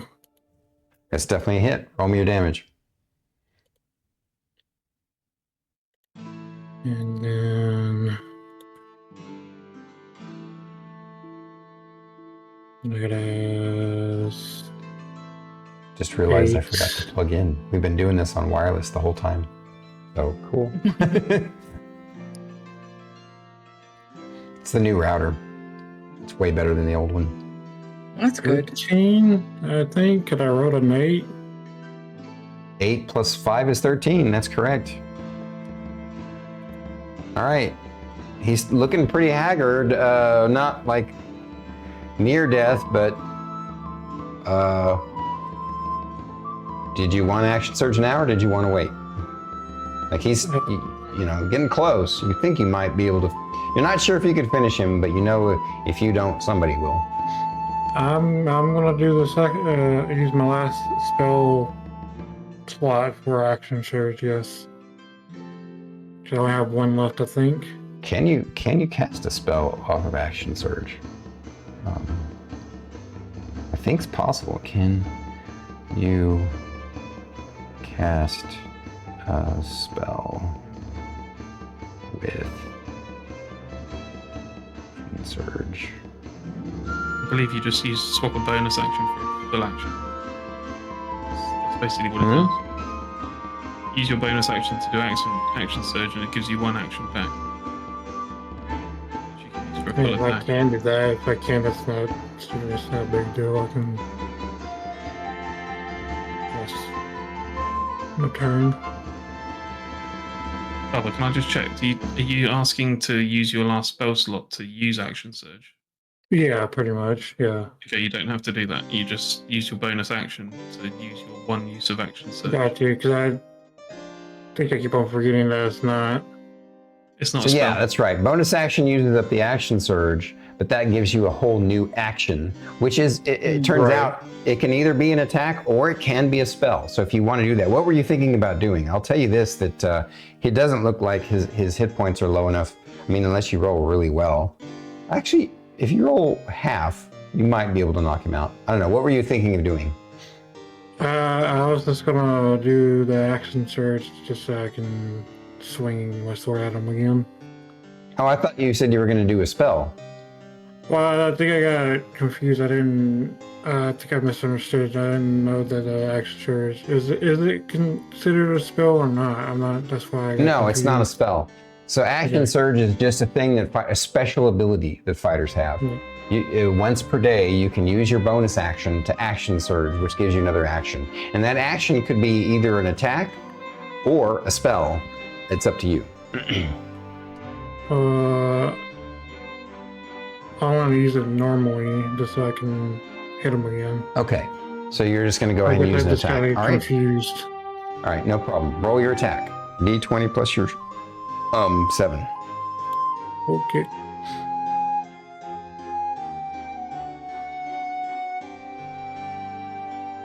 $19. That's a hit. You've been rolling really well against this guy because you need to. He's got a 17 AC with his plate armor.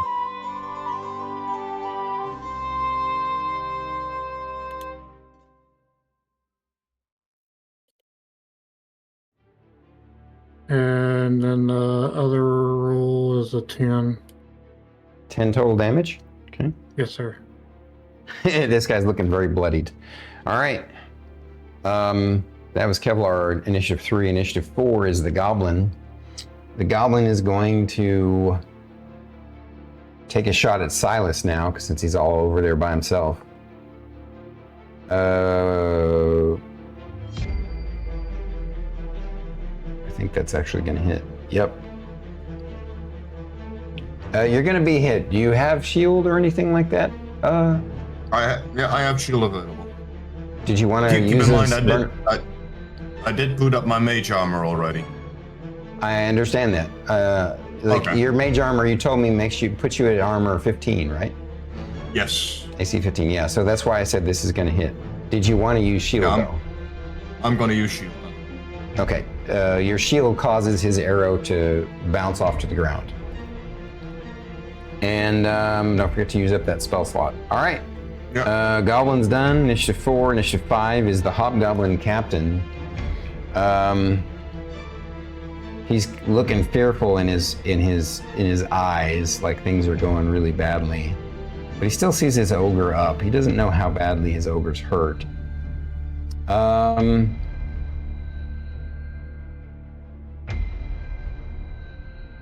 He's going to take another swing at Kevlar and use his bonus action to try and kick the other goblin awake that's right next to him. Oh, Kevlar, this is going to hit you. Did you want to do anything? Did you want to use your last spell slot for shield or not? Yeah, I'm going to, because I don't know how bad the hit is. All right. So, well, we won't know until we roll, but all right. So what's your AC with it's 5, so it's a 27, is that right? Yes. All right, so he misses actually because of that. I rolled a natural 19 and he's still, that's a total of 24 for him. So your shield saved you. Final shield, no more spell slots. And he bonus action wakes up the guy next to him, and it actually does work. He wakes up this guy, the guy next to him. I'll put him up even though he hasn't actually stood up yet. That way we know he's the one that's awake. All right. So that was Captain's turn. Ceedric. Okay, I'm going to attack it. The ogre with my staff. Make your 2 attacks. And then I'm going to follow up with my unarmed. Okay. Make your 2 attacks. So that's a 19 and a 16 to follow. Okay, they both hit. If you want to just add all the damage together. Yeah, can do. So it's these 2 plus 9. 17. 17, that's Xaxes. You crack him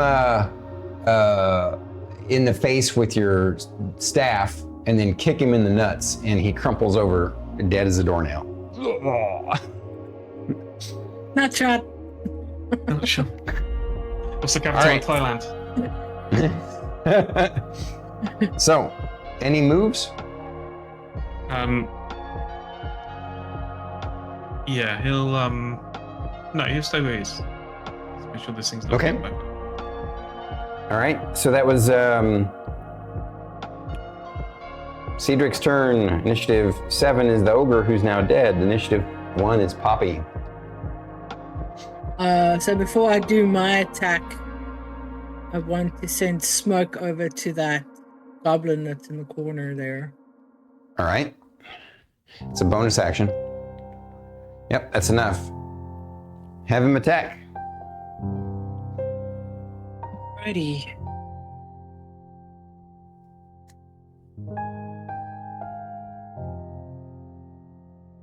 Really? What'd you roll? I'm just trying to remember. His attack is with my... It's going to be your proficiency, My- but it's going to be his strength bonus.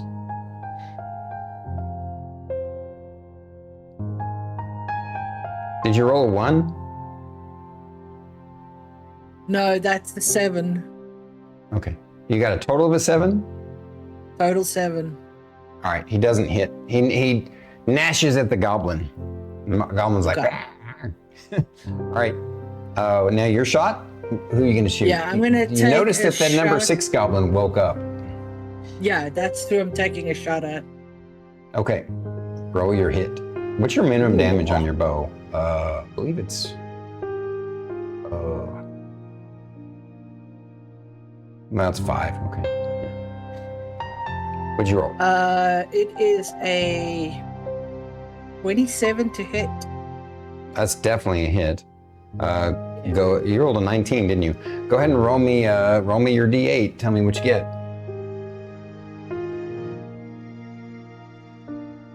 Hey. 8 damage. That goblin wakes up only to find an arrow through his throat. Well, that sucks to be him. It definitely sucks to be him. All right. Poppy's done. Sylas. So all we got is the one goblin that is still sleeping, the one near the building, and the hobgoblin captain, right?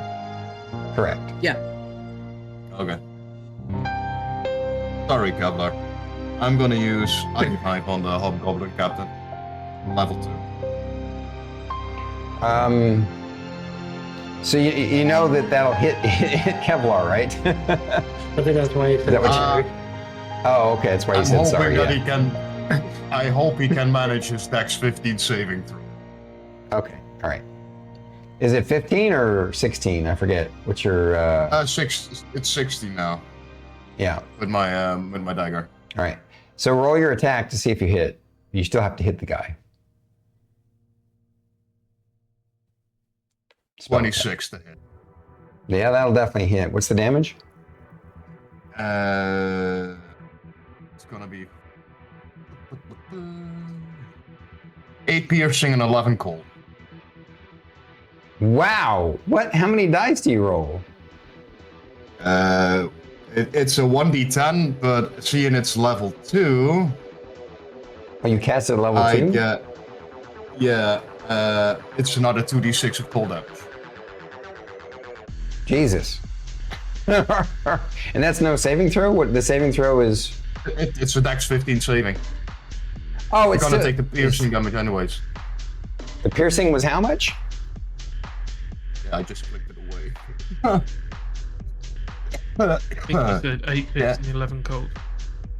Yeah, I think it was that. I guess even if he makes a save, does he if he makes a save, does it take none of the cold or half of the cold? You must succeed on a dexterity saving throw or take 2d6 cold. If you Okay, so if it's you an either or. manage it. All right. All right. So he actually did succeed. I rolled a high enough for him, but he's so close.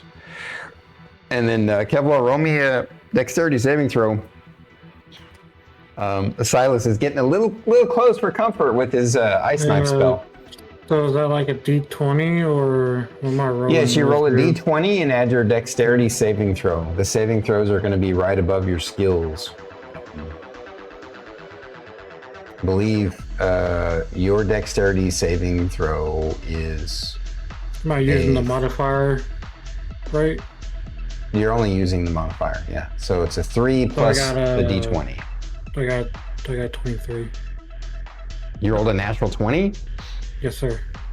Okay, all right. So you take no damage from the ice knife, and so you almost vultured his kill and hurt him at the same time, but you didn't. All right, Sylas is done. Kevlar. I'm gonna swing at the captain again with my sword. All right, he's super weak. You can do this. Just hit him. Let me see what I get. Tell me what you roll on the d20. 17. 17 is exactsies to hit his half plate armor, so you do hit. Your minimum damage, you run him through the gut with your sword this time. All right. And you've already used your action surge, so Kevlar is done. Number 4 is the goblin.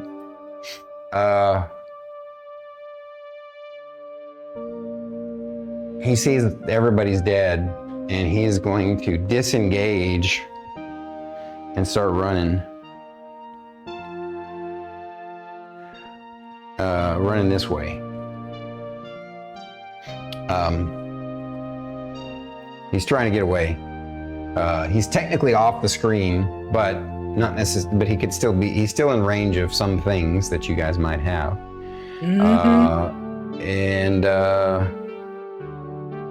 So let's back to the top of the round. Poppy, you want to finish off this guy? Oh yeah, I'm gonna. Roll it. 11? 11 to hit? 11 total?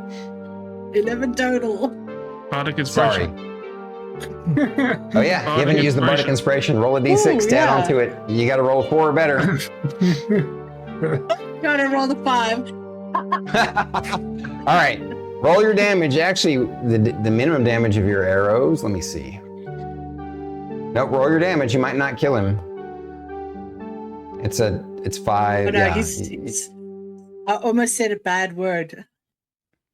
That is a 13. 13 damage? Yeah, hit it. Roll Yeah, you nail him right through the back of the skull, right out one of his eyes. Nice. He is quite dead. Now the only one that's left is the one that's snoring. And you guys think, do we kill this guy or should we tie him up and interrogate him? But this is where we'll stop since we've gone long, and I appreciate you guys' patience for letting us go long. But you guys, we'll talk about what happens as soon as basically you all decide what to do with the little goblin, but you decide maybe the townsfolk might want to decide. So you all restrain him with some rope, and